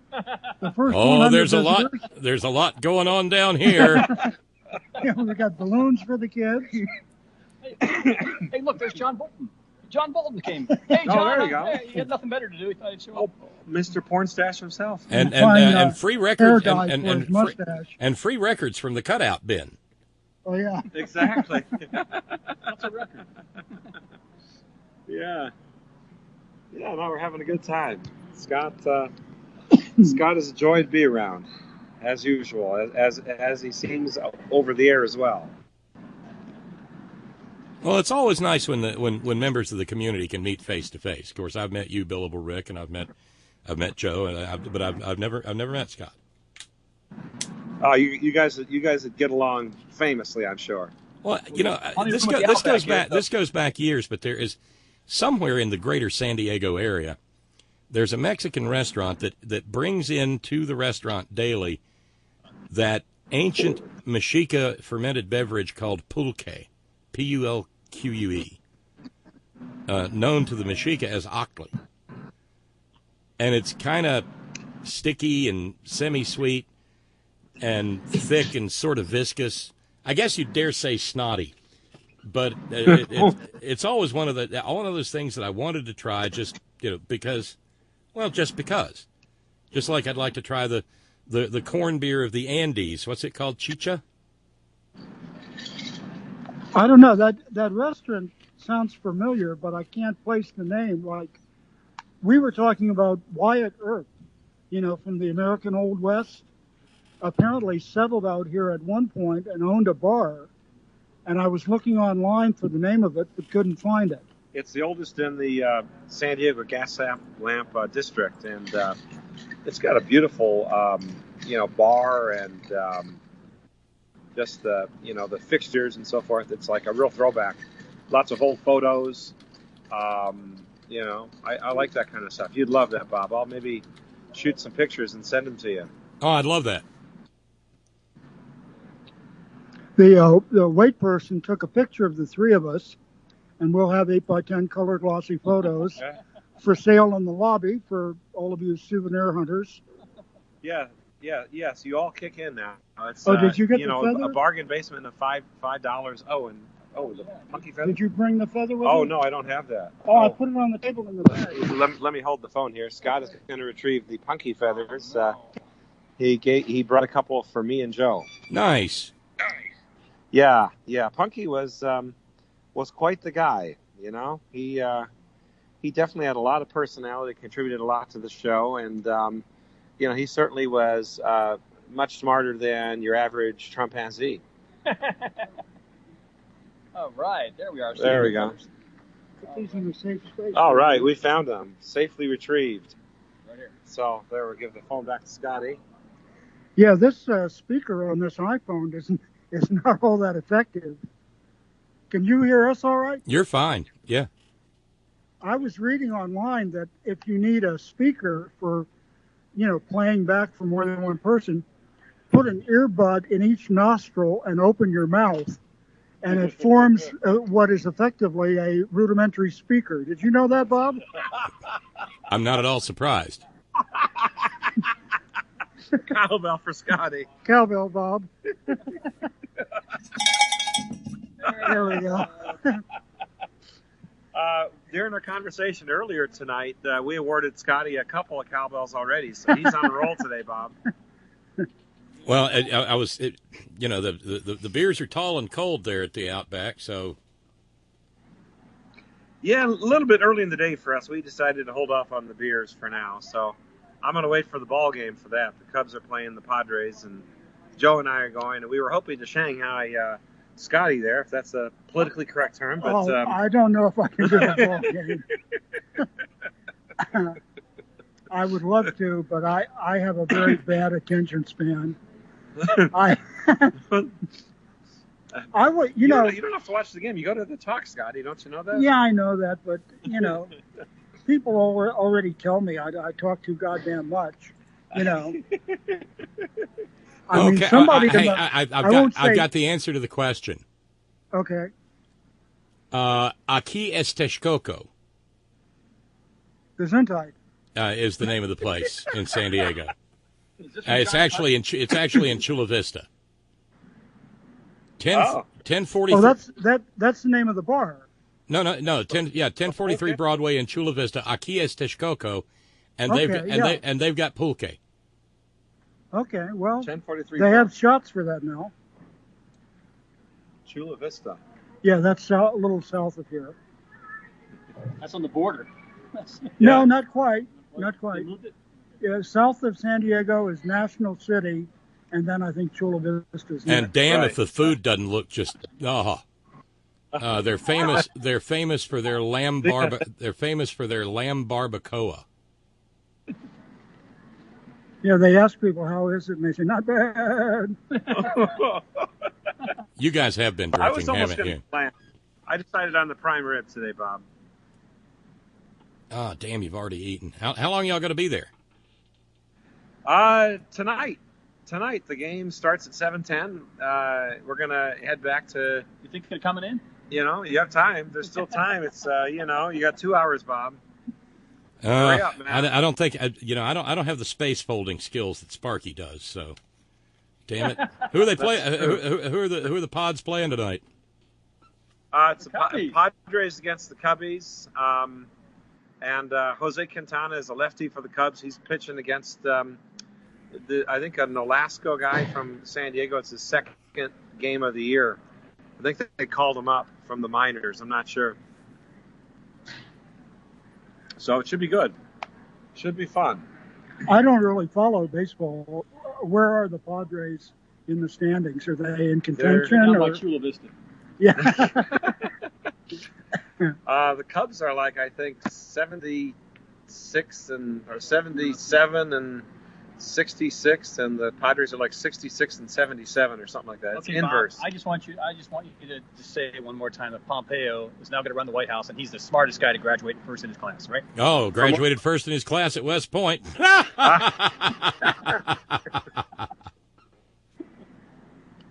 Could that have been the Trump University of West Point? Yeah. Yeah, the Trump University. Because they have these offshoot. Well, you get bonus points on your grades there for being a boot lick and a toe kisser and a suck up. Yeah, there you go. Right. I wonder if we ought to wander around. It may not be too early to ask people who they support in the upcoming 2020 season. Yeah, you think we could start some bar fights? I don't know. We can do some sidewalk surveys, a la like Jay Leno or whatever. Asking people about, certain obvious things about America, like who's vice president. Oh, I'm not sure about that. Yes, we're on the air to a worldwide audience. Would you like your voice to be heard? That might be the approach. Yeah. I mean, most of the Horn families heard us. That's true. They're probably tired of it. Probably way too much about it. Hey, Joe, you're not saying much. Well, I Ron and Raleigh is on his usual A game relative to being the ad hoc research department here. Wyatt Earp's bar was the Oyster Bar with the Poppy Club, a brothel upstairs at 837 Fifth Avenue. Yeah, I knew right. it was down on Fifth somewhere. That sounds right. Well, Bob, I really think John Bolton's going to resume his porn career with Stormy Daniels. I think it's a perfect just to Well, let's see. 7 feet. Yeah, there went Dinner in the Mountain Time Zone. Well, what do I hear about Sarah and Bob splitting up, or Sarah and Todd up in Alaska? Yeah, apparently so. Well, what's up with that? I thought she was in it for the long haul. Well, I mean, I thought it was a good, God-fearing, upstanding, Bible-believing, Christ-centered, evangelical, fundamentalist, homosexual, Christian family values, marriage between one man and one woman and one snow machine. But apparently not. Bob?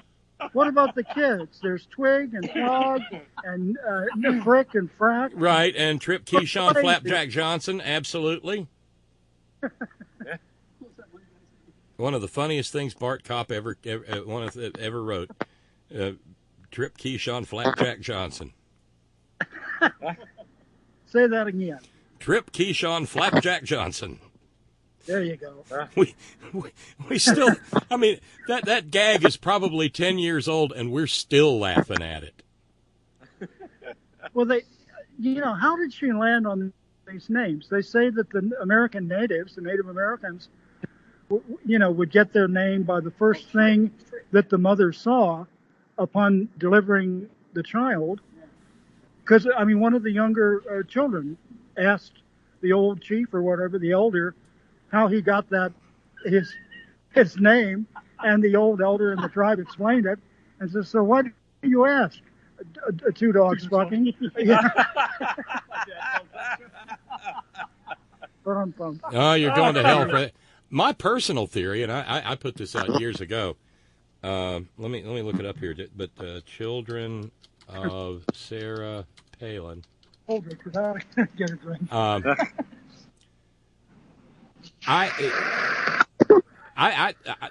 For some reason or another, I reached the conclusion.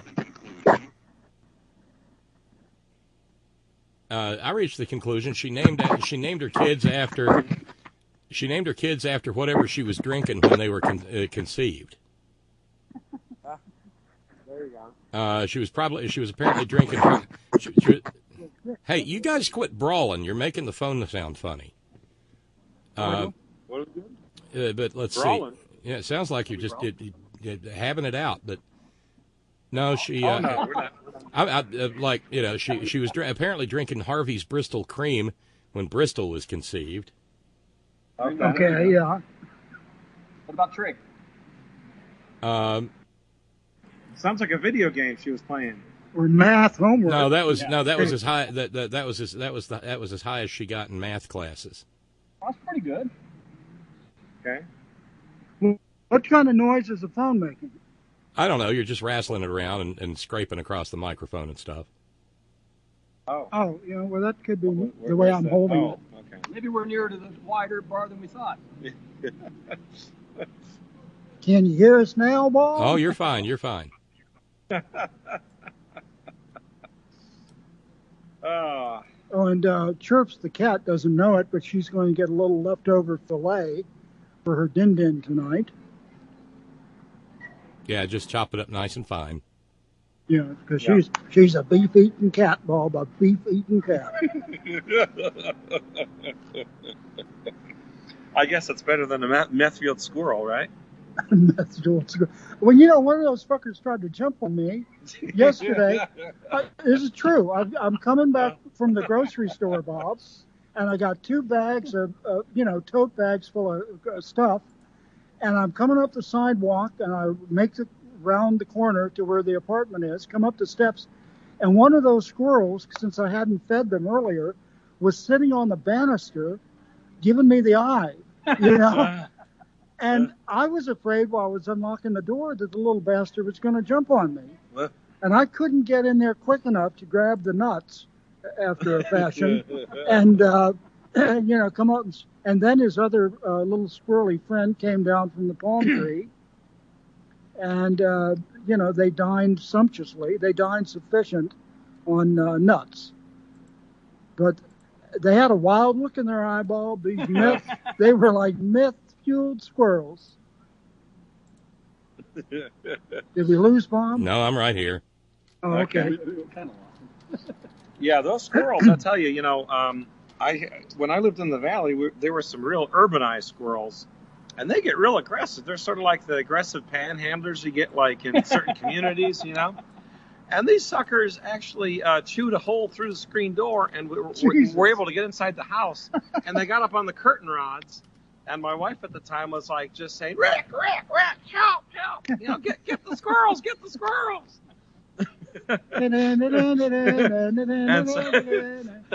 So I got a broom and was able to coax them out of there. But boy, I tell you, those city squirrels, you got to watch them, man. Those urban squirrels, urban attack squirrels, urban attack squirrels, urban attack meth-fueled squirrels. Watch out for those. Well, don't forget the Tennessee River meth gators. That's right. Talking about the gators. Yeah. You got it. So how are things in West Virginia, Bob? Is it a beautiful day for you? Oh, it's been exquisite and hotter than hell.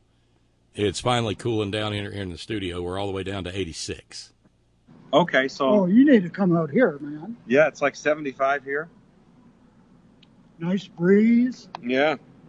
I'll have to put my sweater on later on in the night as the game goes on. So...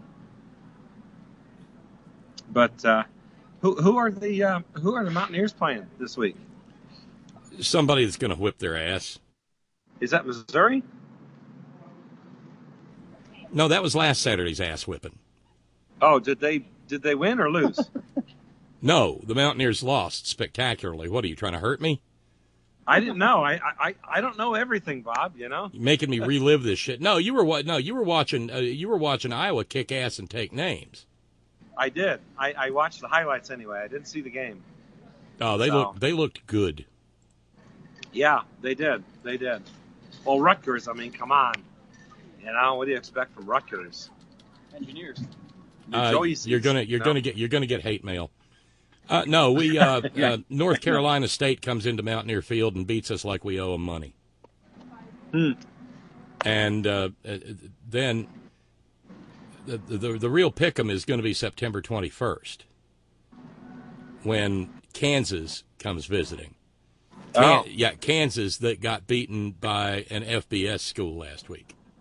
Okay, well, Kansas has a way of not doing so well in football. Yeah, ever since Gale Sayers left, they really haven't done much. Even then, their team wasn't good record-wise, even with Gale Sayers. No, but the Mountaineers are awful this year. Terrible, horrible, heartbreaking. So they don't have a quarterback yet to replace what? Was it Will Grier? Will Grier. Well, it's not just that. They don't have anybody at anything. Oh. They came perilously close to setting some really embarrassing records last Saturday. So let me ask you this: is there another team that you're going to root for other than Alabama that you're going to adopt, since the Mountaineers are like? No, it's I'm every year in and year out. I'm the Mountaineers and the Crimson Tide. I hear you. Hey, I hear you. Iowa's had some lousy football teams. There are some that I feel a sense of warmth in. Iowa's one of them because West Virginia is a land grant university, and West Virginia was founded on land that was sold in Iowa. Oh, really? Okay. Yeah. Huh. Interesting. Well, that was post Civil War, right? That was a Lincoln idea, right? Yeah. The Morrill Land Grant Act had failed in the Congress before the Civil War, and it had failed because of a bunch of Southerners. But while the South was busy being in rebellion, they got the Morrill Land Grant Act passed, and so the great land grant university system throughout the United States was created. Well, that's interesting. Yeah. I mean, it's too bad we can't just get rid of the South on a more. No, I'd rather rehabilitate it. Reconstruction 2.0 is what I call it. Hey, we're talking rehabilitation. We're talking we're talking Amy Winehouse kind of stuff. I mean, serious rehab, man. I don't know. It could happen. Maybe if, and I said this I think a couple of years ago. If the South could ever experience good government, they'd never look back. Right. I hear it. Joe's on a little walkabout here. Yeah, what's up? He's looking for Cleveland fans. Looking for a homie, He saw a guy with an Indians hat on. So I guess you find friends wherever you can, right? Yeah, when you're in my shoes, you're kind of desperate. The Horn family only goes so far, Yeah, that's true. The Horns. We're trying to expand the community, but that takes a lot of work on the part of the community itself. It does. I mean, Bob, I'm heartened that the AIC Act got a little bit of shout out at one of those debates or the climate change forum. That was pretty huge, really. That was huge. And again, it's probably in no small measure due to dissemination of the message by members of the community. Yeah. Oh, and by the way, Brother Deacon Asa with an epic burn of Sarah Palin here. Nothing, addressing this to Scott, nothing weird about Sarah Palin's divorce, Scott. She was already done serving halfway through her marriage. Remember, she was, in fact, the half-wit, half-term governor of Alaska. Yeah, I'd forgotten about that. Yeah, the half-baked Alaska, exactly. Bob, that was 2008 when she ran with McCain, and it seems like an entire 2 lifetimes ago. I know maybe that is the effect of the current occupants on everybody's sense of time and space and continuity. Yeah, 3 years feels like 10 years. Yeah. And yet it was just a waypoint, because every time, and it's dangerous when we do this. Every time that we say, "Oh, look, there's the stupidest possible human being ever to be on a Republican ticket," the goddess of irony looks down at us and goes, "You just don't learn, do you?" I guess I'm going to have to show you. So, we thought, and this is long view history, we thought that there could never be anyone more stupid on a Republican ticket than Dan Quayle. Oh, God, yeah. Yes. Potato with an E. I'm going to Latin America. I wish I'd paid more attention to Latin. That was like 88, wasn't it? 1988. Yeah, but he knew John F. Kennedy. And, no, that was Lloyd Benson who knew John F. Kennedy. That's why I said it. So we said, "Oh, that's as dumb as it gets." And the goddess of irony reaches down and gives us George W. Bush. There you go. Yeah. And we said, surely this is as stupid as one Republican politician can be. And the goddess of irony said, "No, and don't call me Shirley." And handed us Godzilla from Wasilla. Yeah. And we say, "Well, okay, that's definitely the stupidest that any Republican politician." And she said, "You don't fucking learn, do you?" And sent Donald Trump down that skeevy golden escalator. Yep. Bob, you have just disproven the theory of evolution. You know that? Yeah, it's like working retrograde toward. Yeah, we're moving retrograde toward walking on all fours again. That's right, man. Sheep-evolution. It's crazy. It's crazy. So I've snapped a few photos of us while we've been sitting here, Bob. I'll have to send those to you. Oh, do please. That'll be fun. Yeah, definitely. I can only get 2 of us in one shot, so it's me and Scott and me and Joe. So can't reach I don't have that selfie stick, Well, you got that one that the waitress took in the. Oh, that's Outback. true. Yeah, we have one in the Outback. Yeah. So, yeah. are you sitting on the Cubbies side of the stadium? We're actually in a mall, so it's it's a Cubbies side because I'm the only Cub fan here, and there's no Padres fans. So yes, I guess it would qualify for. I'm looking at Forever 21 and a gelato place that Joe has his eyes on called Milkasimo Gelato.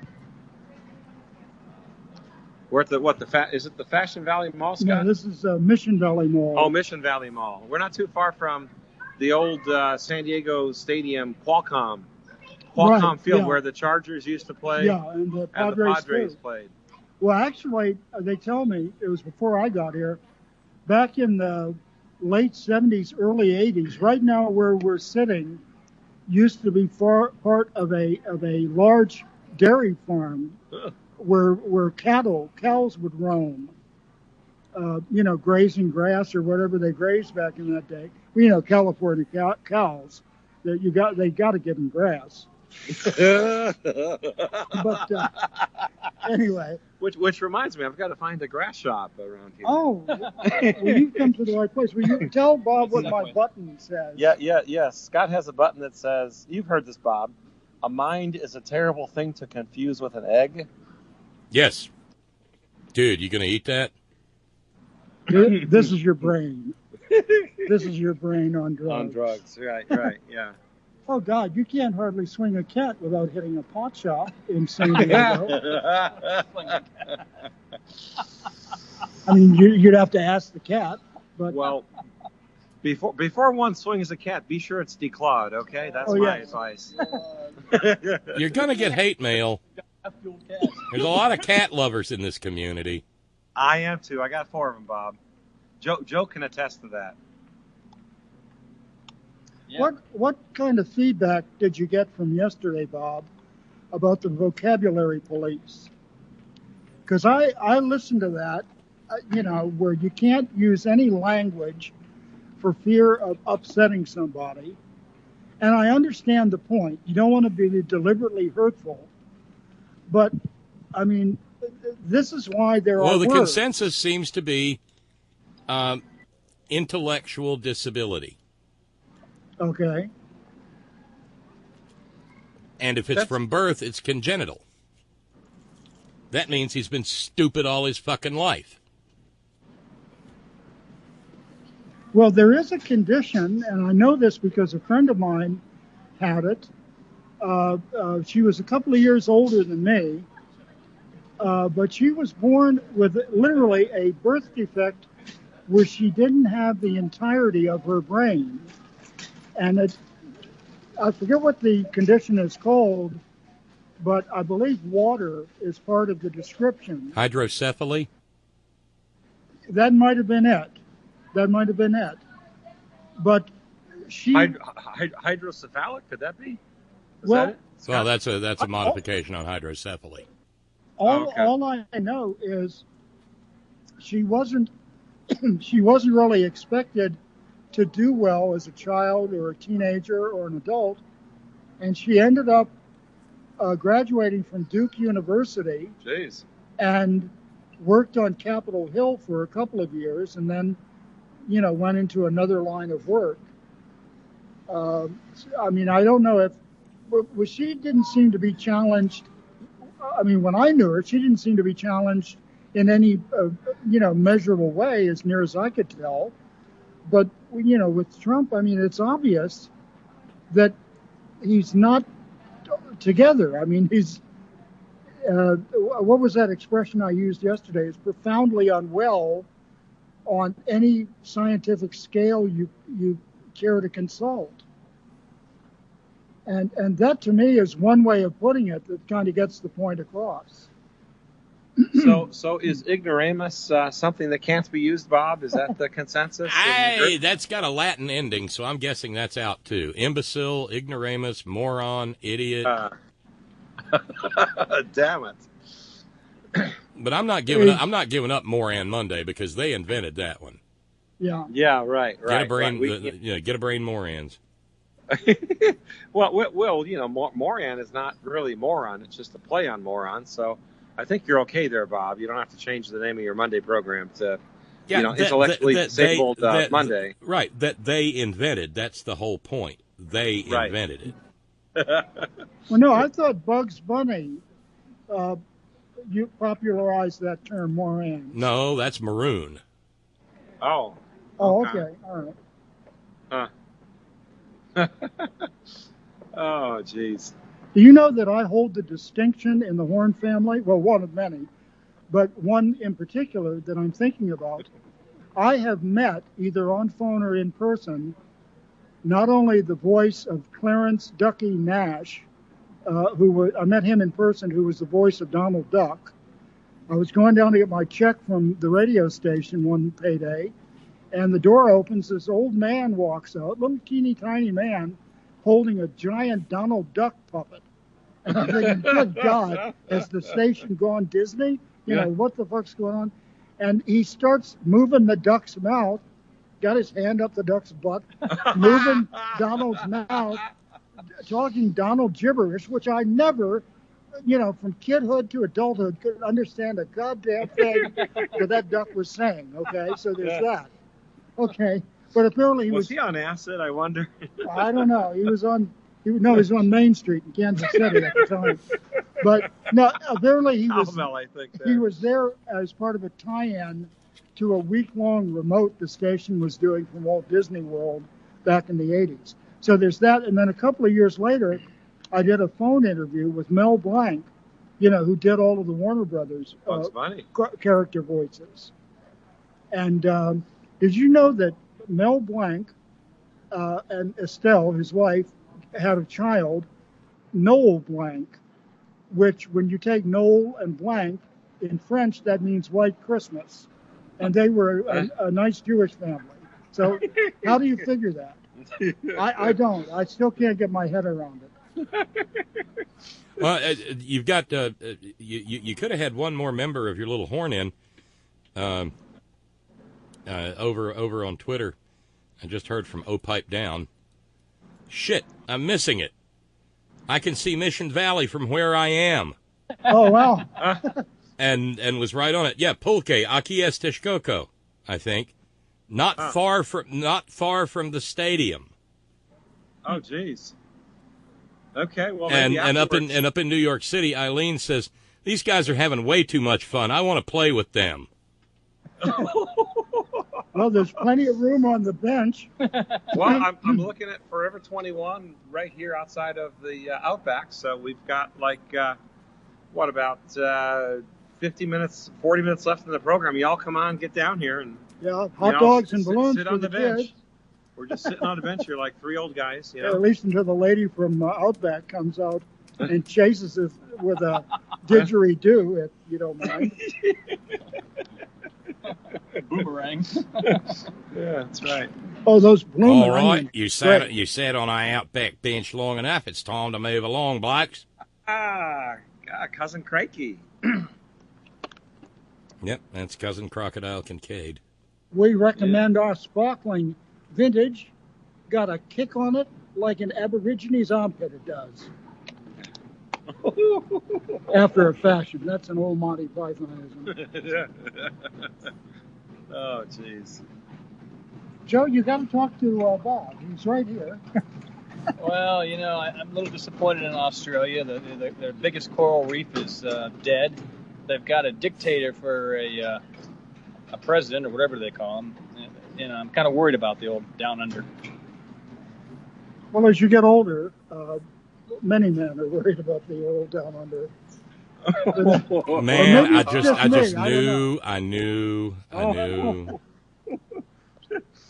Yeah, the old Down Under makes you get up and go pee about 3 o'clock in the morning. Sorry. So I'd say we're getting close to spoiling the Western region, Western time. No. We just put a shot right across Pacific, the Pacific time zone supper here. Yeah. Well, I was wondering why Rick didn't bring Tracy down. They could all. Damn, that would have been a party. Oh yeah, we would be drinking if Tracy was here. Well, she could have come along with us to the game. She seemed like she was had a day off. She went to a movie today, and Joe and I had. Oh no, Tuesday's movie day. Yeah. Joe and I had a nice conversation with her on the way down to San Diego, and I guess Joe and Tracy are going to get together. Joe's here for another 9 days or so, right, Joe? Yeah, I'll be here about a week. He's got a little over a week. So hold on. So wait, Joe, there's a chance we can get a pulque review from you. Oh, sure, why not? I like to play pool. No, pulque. Damn it. And for anyone wondering, it is the fermented sap of the maguey plant. Wow. Okay. Who are you calling a fermented sap? You So it's Chula Vista we got to go to. Okay. I wonder how late the restaurant's open. Probably can't make it tonight, Bob. Yeah, probably. No, no. That's for another trip. Yeah, it's for another trip. I'll tell you what, we'll put that in the bucket list and mark that down. The food looks simply amazing. Oh. The barbacoa lamb? Whoa. Oh. Oh, my God. So you're online looking at this, huh? Yeah. Boy. Aquí es Texcoco. Texcoco. Huh. Although I don't know what Spanish does with that X. I don't know. In the original language, it's an SH sound. Yeah. That sounds really interesting. We'll have to check that out maybe next time. Bob. But we will probably go to Wyatt Earp's bar, maybe after the game. I don't know if we'll have time before the game. We'll see. And take some photos. Yeah, don't drink at the game. Nobody can afford that. Yeah. Well, maybe we'll drink at the bar. It's Taco Tuesday, so maybe. Well, actually, Joe has some. What do you have? You got some tequila and some vodka with you. So I did, yeah. I should have had a wineskin. We could have smuggled the wineskin in. Well, you had and some mixed on the it way with down. the Cokes. You put your orange juice? What'd you put your orange juice to?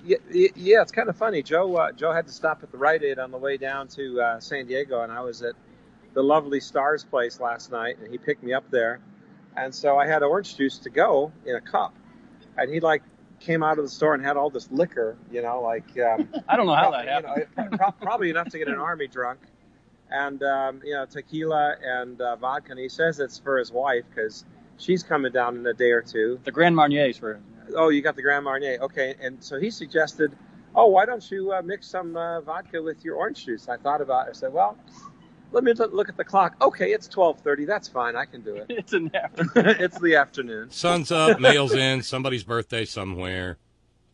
Never drink without a reason. There you go. That's right. It's always 5 o'clock somewhere. Why not start the happy hour early, right? Well, I have a recommendation for the vodka drinkers out there. Okay. And it comes by our dear friend Joy up in Ann Arbor. And Joy is a transplanted Texan. And she highly recommends a brand called Deep Eddy, DEEPEDDY. Yes. And they do flavored vodkas, but it's not like those sweet, sticky, nasty. No, Smirnoff, New Amsterdam. No, these are made with all and they do a peach and they do a cranberry, they do a lemon and an orange and a grapefruit. It's called Deep Eddy, EDDY. Yeah. I've seen ads for that. They actually sponsored some concerts in Santa Monica on the boardwalk. I think it was a couple summers ago on a Thursday. And guess who I saw there for free? Who's that? I saw Eric Burden and the New Animals. Oh, wow. Yeah, it was a great show. The old animals have all died, so he had to adopt new ones at the shelter. For his band. Too. Yeah. Wait a minute. I just received a clapback email including the claps from Tracy. It reads as follows. I was not invited. And she adds, besides, there's only so much male whiteness this sister can take. Love the grand negress. Tracy, it doesn't rub off. You come on, get closer, baby. Not all of us like mayonnaise, Tracy. Well, I still want to know how you're going to make crab cakes without a little mayonnaise, but never mind. Isn't that Deep Eddy made in Texas? Yeah, it's made in Austin.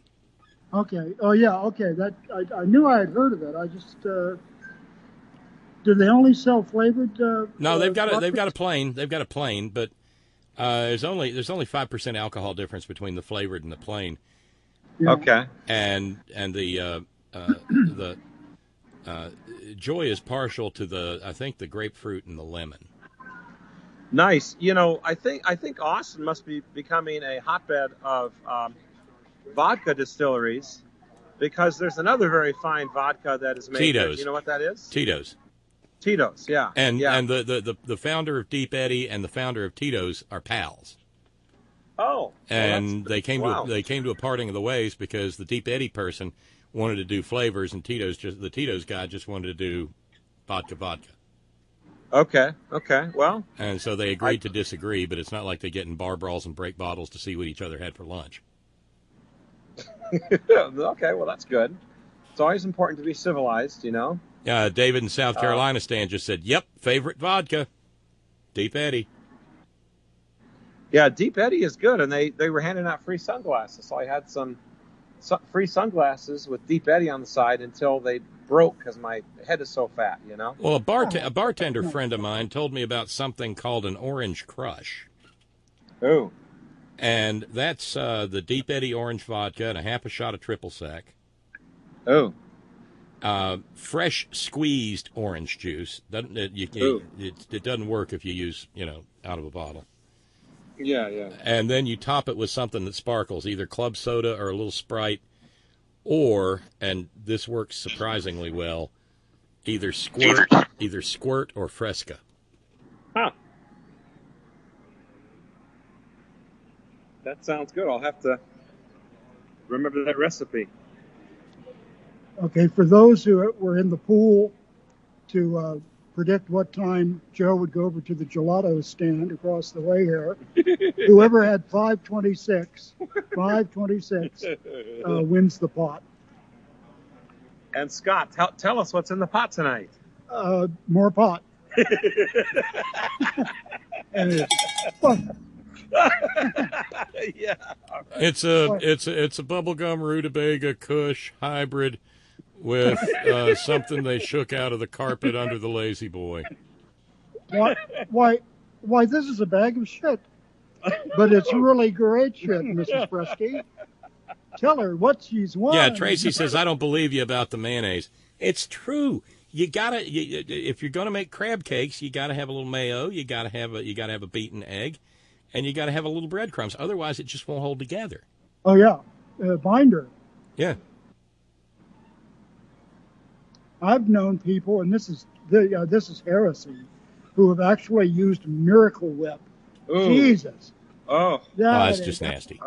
How crazy do you have to be to ruin a perfectly good, gathering of lump crab meat with Miracle Whip, Bob? I mean, I normally don't believe in the death penalty, Scott, but for something like that, Oh, by the way, we courtesy of Lee in New York, we have a new name for the Orange Crush cocktail,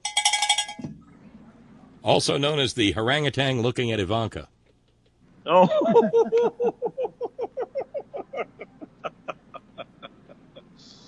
Oh, geez. Oh, that's just nasty.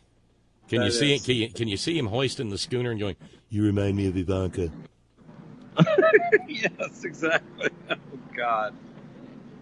Oh man, it's we were talking about how it's just so unbelievable that we've got him as the supposed leader of the free world. By the way, I've got a note here.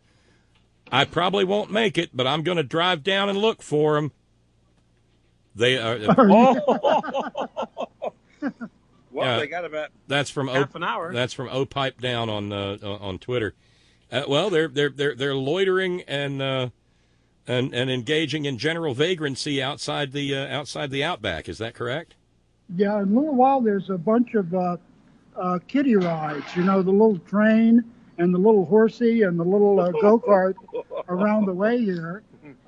There's a change machine. We can stack up on quarters. So if you don't see us on the bench, we'll be over there riding the kiddie cars. Oh, good Lord, gelato. Oh, geez. Thank you, Joe. It's messed up gelato. Wow. Thank you. Thanks, Joe. You know something? I have never. Did I lied just hear for methed up gelato? It looks good. Looks like. Thank you, Joe. Sure. Yeah, see, this kind of goes back to what Tracy keeps talking about with my epic tour of the left coast.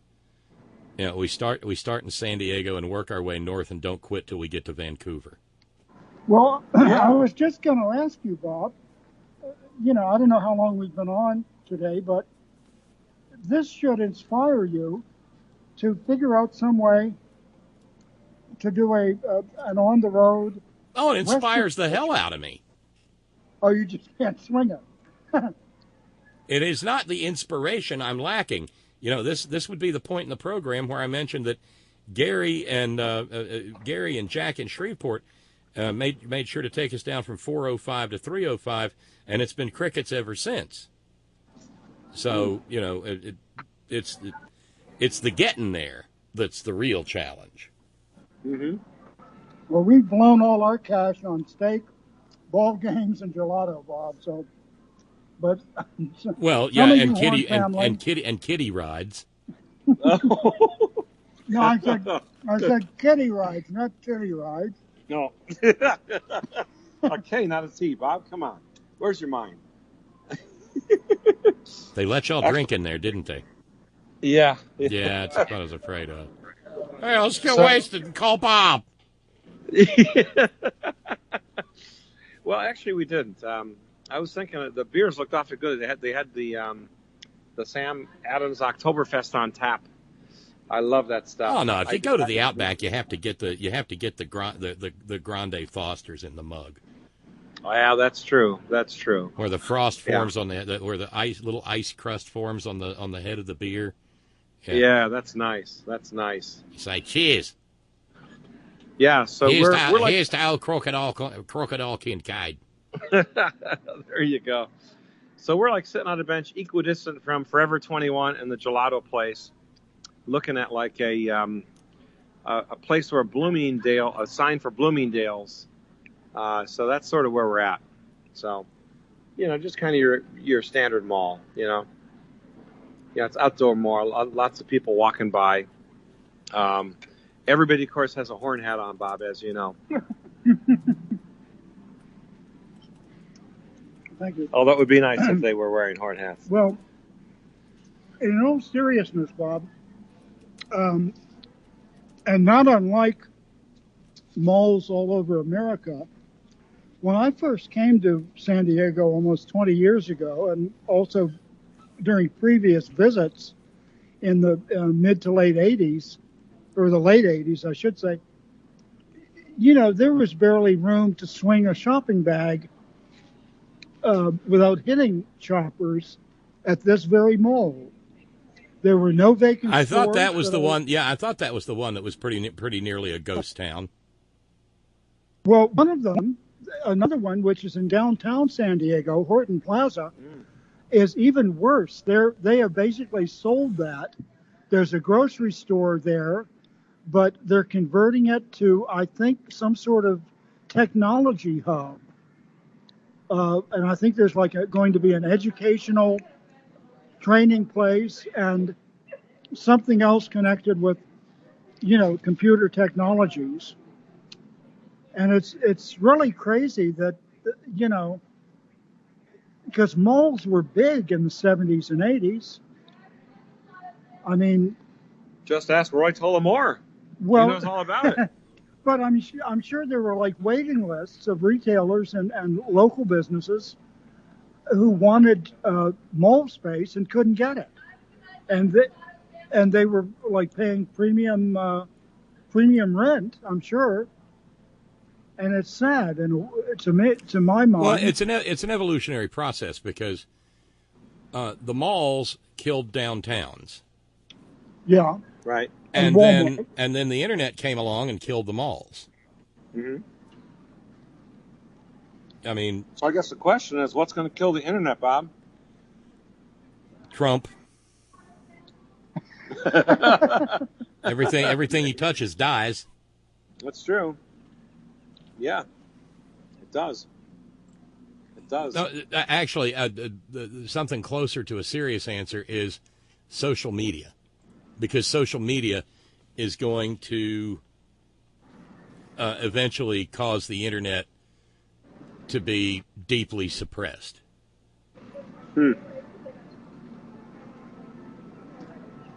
How will that work? Yeah, what, you're going to have like a Great Wall of China in the U.S. or what? Well, I mean, there's always the Great Firewall of China. And by the way, Dr. Bill had Professor Kevin Shanley on this afternoon, and they talked China policy for 2 solid hours, and it was absolutely riveting. Dr. Bill is a rare find, Bob. I mean, what a smart individual. He knows so much about so many different things. Not just a historian, but also he stays current as well with, current events and, trends and things like that. He's amazing. And when he's in his expert space, there's nobody like him in America. Period. Mm-hmm. By the way, Lady B says Scott's on a roll. Next thing you know, he'll be telling us to try the waitress and tip the veal. Try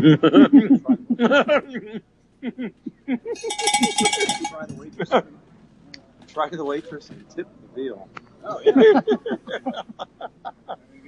Oh, my goodness. Jesus, you people. And don't think I haven't done that in a previous incarnation. I was a bit of a wild child. Mm-hmm. All right. So do you think, Bob, Hong Kong can free itself or be out of the clutches of Beijing? No. Any chance? No. In fact, if you get the podcast today, Dr. Shanley lays out with machine-like precision the conundrum that faces Xi Jinping. And he doesn't have any good answers. Because if he goes light on Hong Kong, there's somebody waiting behind him who will be happy to watch him sprout daggers from his back. They've got their own pens over there, don't they? And he and if he goes lightly on them, or if he represses them rather brutally, then a whole bunch of that money's just going to pick up and go, "Hi, Singapore," and Singapore will be happy to have them. So, is he just going to keep it at a low level of unrest, or what's he going to do? Not that he can control it. Well, in some ways, the young students are sort of in the driver's seat. He may wait for them to just, and I'm not being dismissive, but you know how it was with the hippies here. Yeah, it was all free love, and I don't want my ass in the war, and hell no, I won't go. And then they grew up and started voting Republican. Yeah, that's true. Dumb shits. That's in a way that's what happens. It's part of the aging process. You get if you get to a point where you got a little money, you want a little bit more, right? And that'll take the fire out of a hell of a lot of revolutionary zeal. Mm-hmm. Well, at one point, and I can never remember whether it was Jerry Rubin or Abby Hoffman, one of them was actually working on Wall Street. Do you recall? It was Rubin. It was Jerry Rubin? Yeah. And you couldn't. Hoffman was in hiding for a long time, I think. You couldn't get more, up against the wall revolutionary than Rubin and Hoffman, both members of the infamous Chicago 7, at once 8, but diminished or decreased to 7 when was it Bobby Seale wanted his own trial? Yeah. Didn't they put a... Okay, oh, they gagged him. The party may be expanding by one because our correspondent is headed down Texas Street now. Oh, he's almost here, Bob. Cool. Well, we're just outside of Forever 21 and near the Milkisimo Gelato place, and Joe was nice enough to get us. I had chocolate chip. I did. That was very good. Thank you. It was good though, like chocolate chip. Yeah, it's delicious. So I'm all primed now for a game pretty soon here. This is going to be fun. Well, you've had most of the 4 food groups. The only thing left is booze. Yeah, yeah. You know? But I've had some, but Joe has to catch up.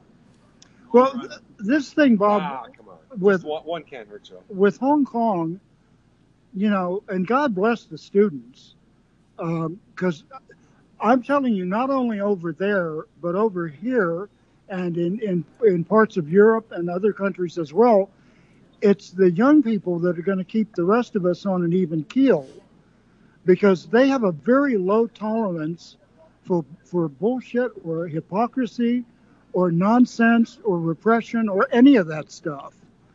And while my generation, many of whom were, you know, old enough or young enough to be, you know, hippies and yippies and stuff, we were also boomers, where we were born and raised in the 50s and growing up in the 60s.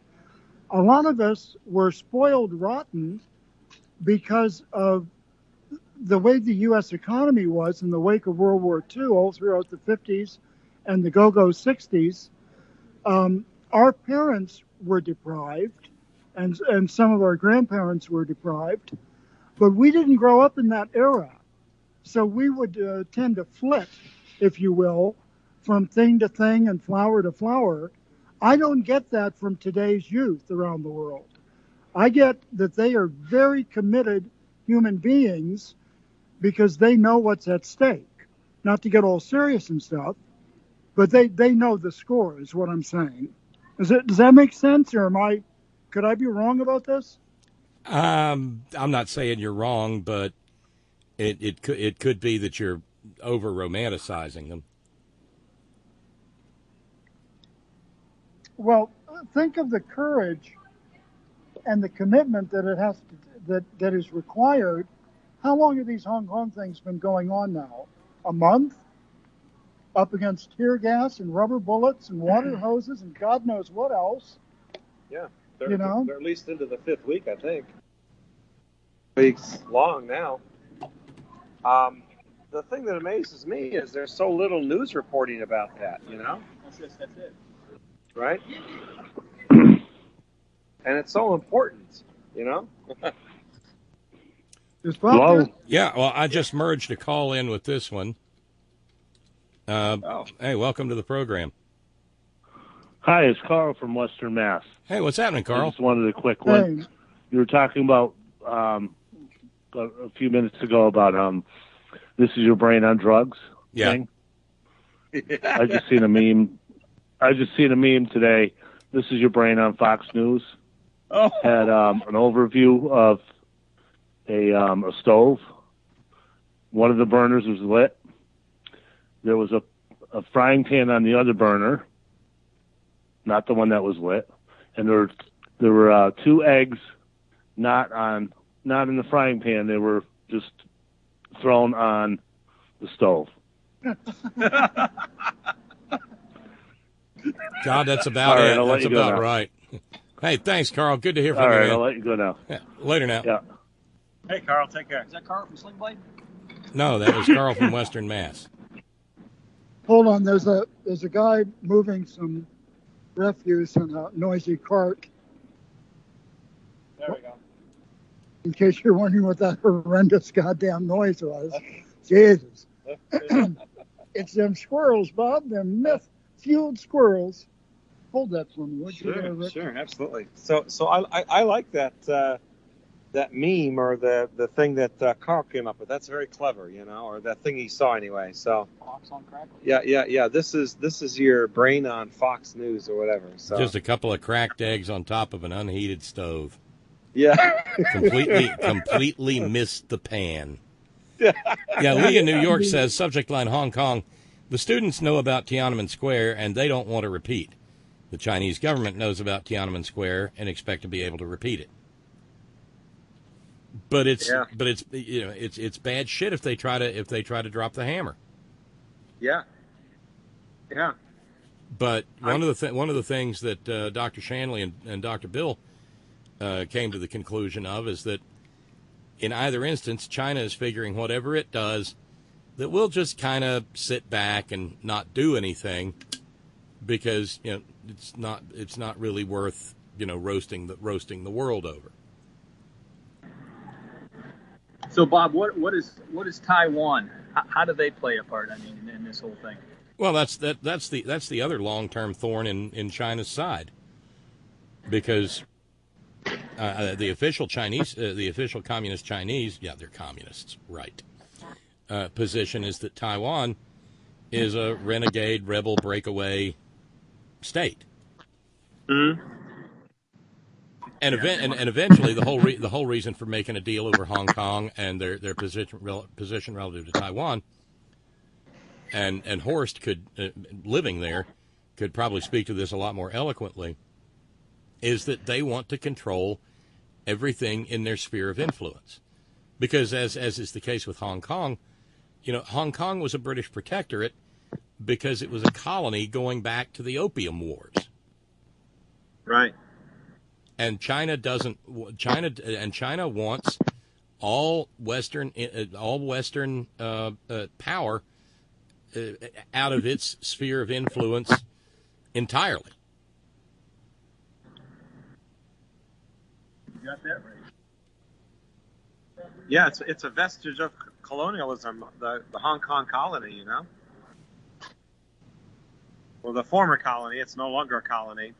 I mean, I knew when they made the promise in 97 to have like two systems, one China, whatever the hell they called it, Yeah. And giving Hong Kong a certain degree of autonomy.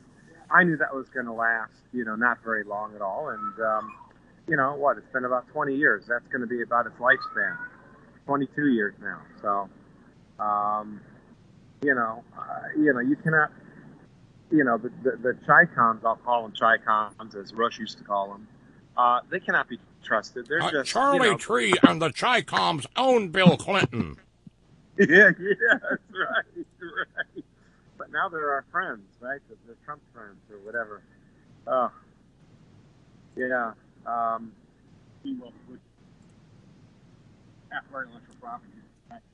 Yeah. Right. Yeah.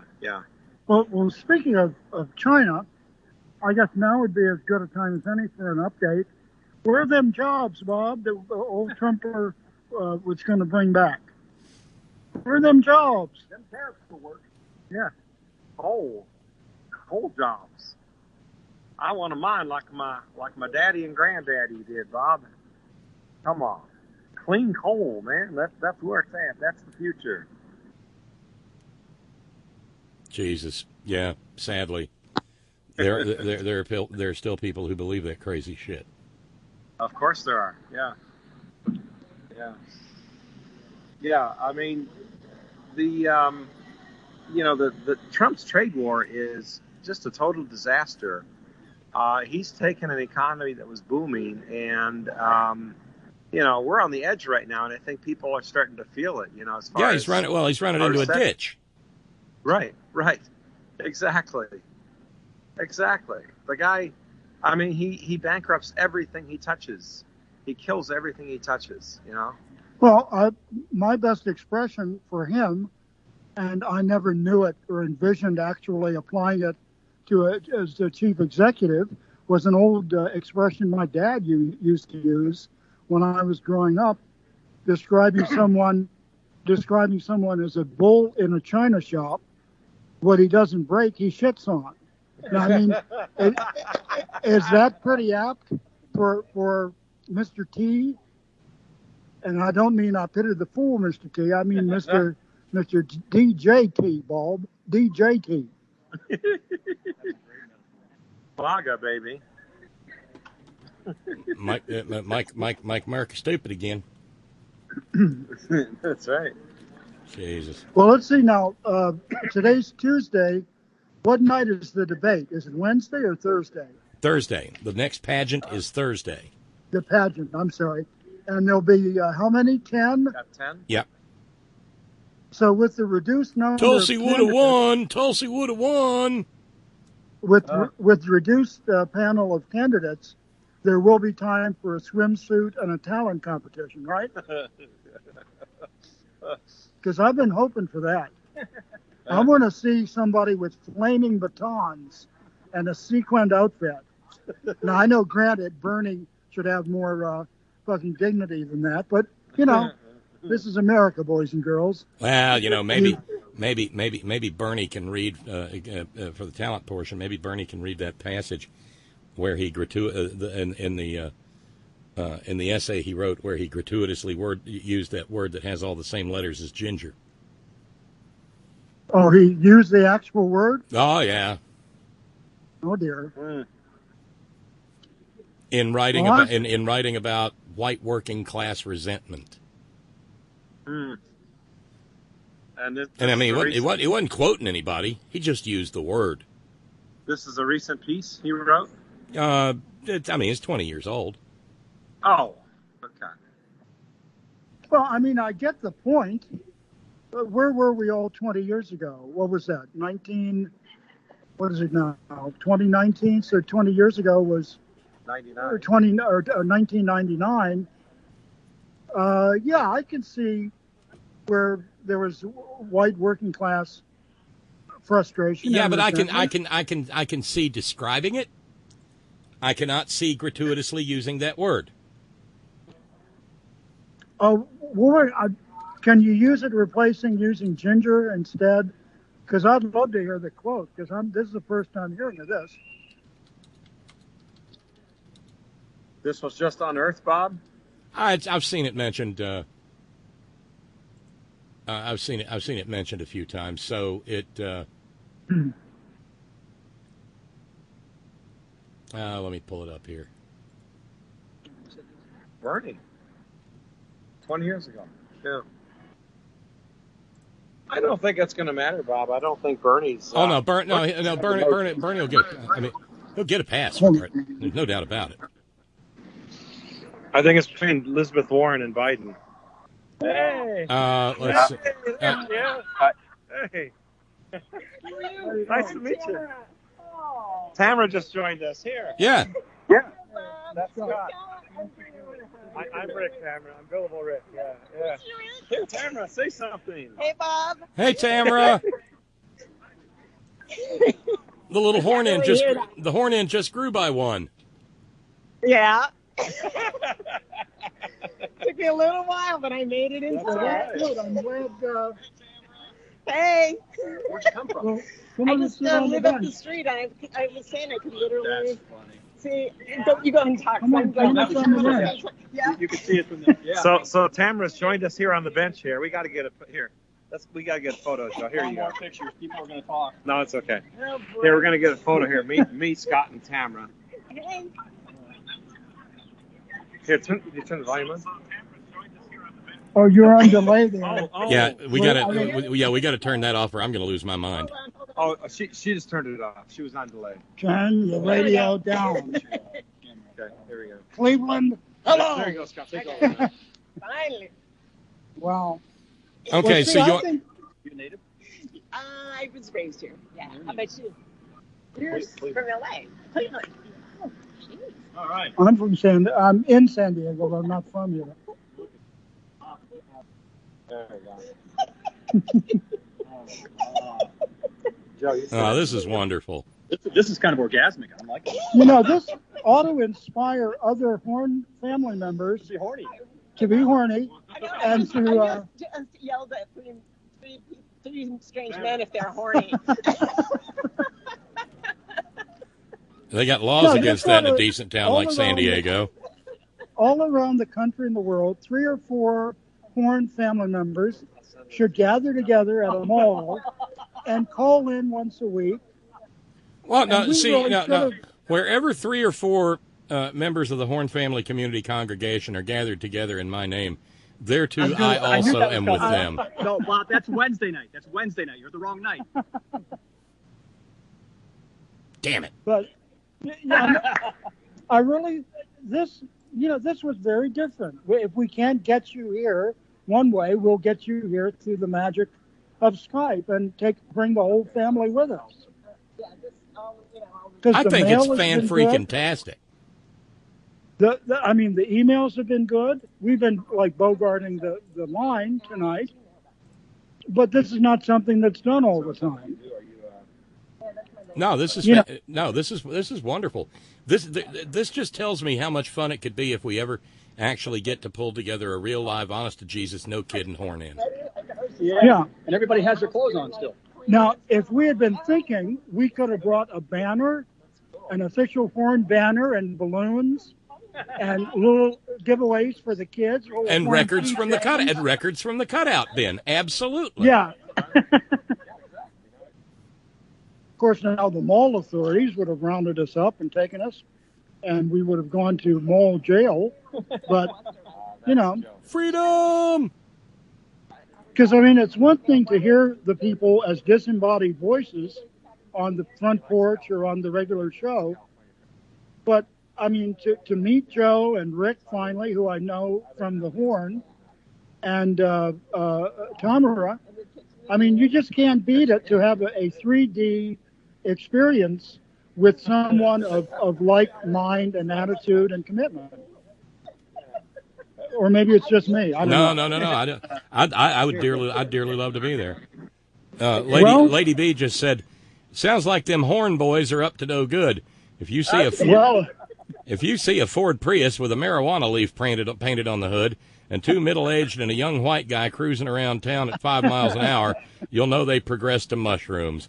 Seriously, though, guys, have a great fucking time. Get a designated driver and be safe. God, I love the Horn family," Lady B says.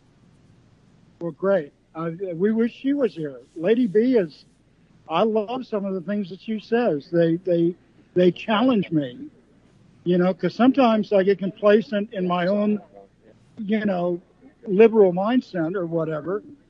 And, but I have never, I mean, we share a radio background, but I've been Caucasian all my life, I can relate to an extent, when Tracy expresses what's going on and Lady B does and other people do, but you don't really know it until you've been there. And I guess that's true in different ways for all of us. But this is really cool. And I'm really honestly surprised that I got a whisper here, my offstage announcer voice. I am surprised that the Outback people have not come out with a broom to chase us. Oh, it's Southern California, man. They're mellow. Okay. All right. Well, I'm going to hand the phone over to Rick. Well, I'm going to ring off because we're at the end of things here. Hey, Tamara, I'm so glad you found them. It's amazing. Yes. I mean, three old guys sitting on a bench outside of an Outback. What are the odds of us being someone else, right? Well, yeah. Well, I mean, we gave pretty good directions. Yeah. Yeah, very good. The only thing that would have gone farther to give it away is if you'd all been riding the little kiddie rides. No, no kiddie rides actually. And then the Outback people would have come out and run you off. Yeah, yes, they would have. Don't tell Mike Malloy, but he's in for a surprise. We're going to go get our quarters and go over to the kiddie rides around the way and guest star on his show next. He doesn't take calls, though. Oh. Well, hey, on the way out the door, a little bit of an announcement, breaking news courtesy of Steve in New York. Steve says cautious optimism. With 76 out of 210 precincts, that's 36% of precincts reporting, Dan McCready in North Carolina leads Dan Bishop 50.4% to 49.1%.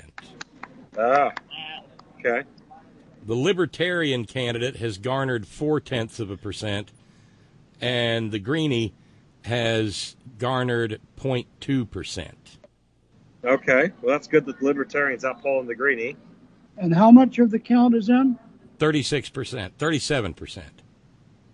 I guess it all depends on where the votes are being counted. Probably in the more rural areas, typically. It takes longer for the city votes to get tallied. Well, usually. remember, this district encompasses a chunk of Charlotte.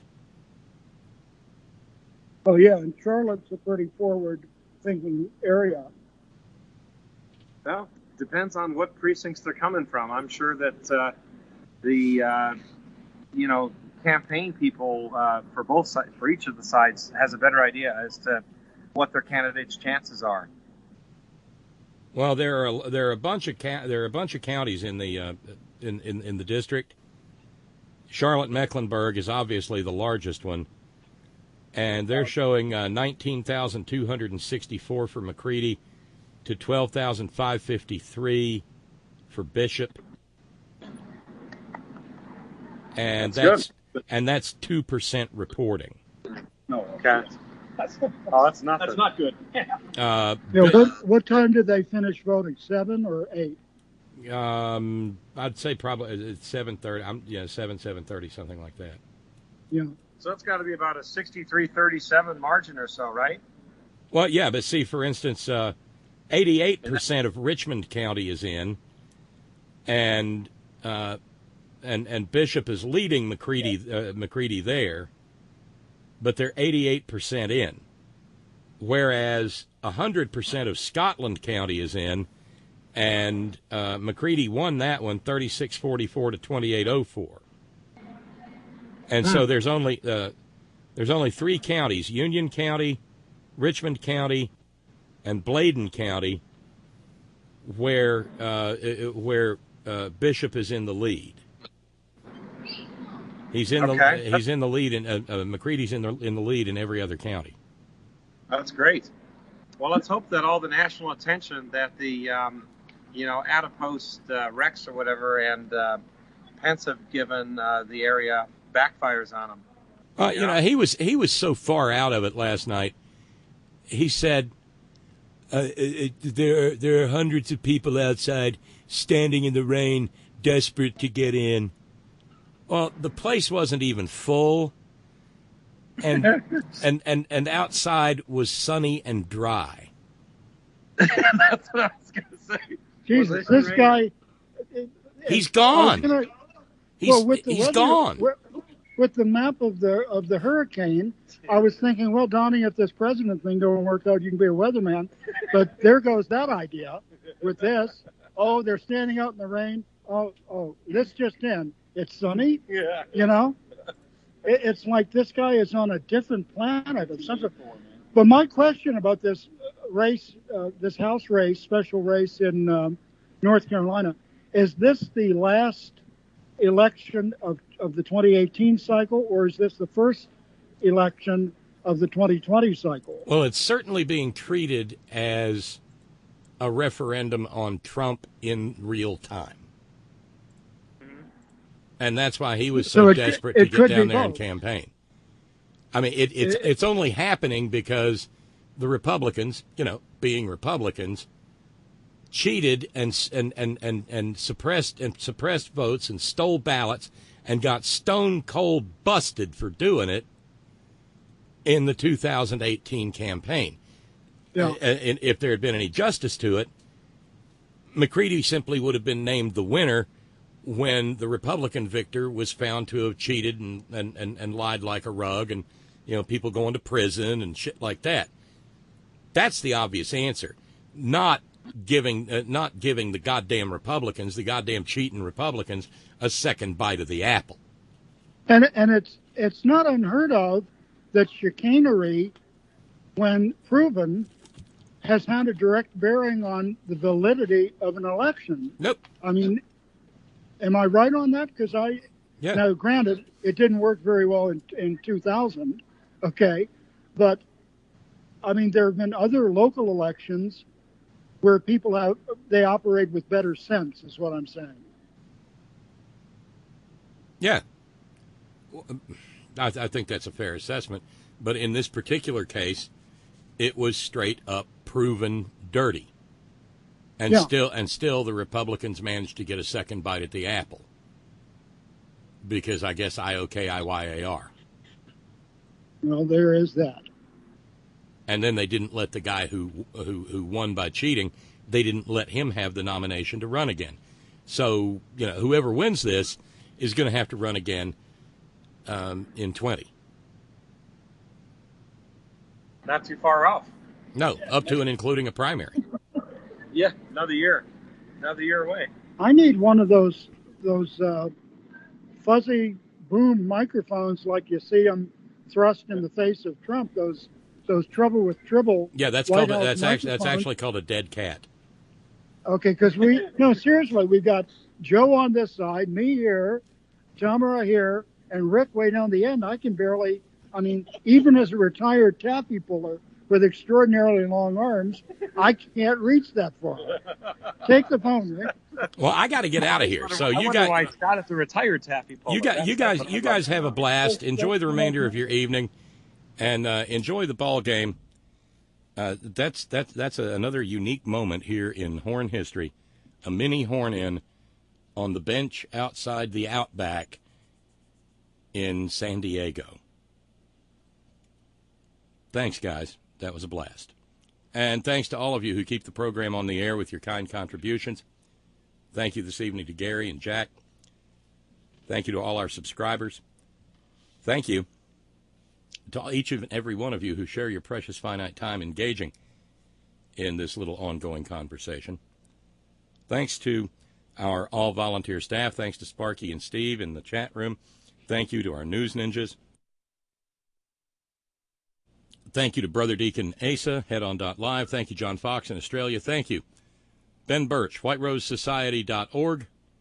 Thanks to the hardest working, bravest people I know, the men and women of Coal River Mountain Watch, crmw.net, marking 20 years at the forefront of the struggle for human rights and environmental justice in Appalachia this year. And always, always, always, Gina, it's all for you. Later, y'all.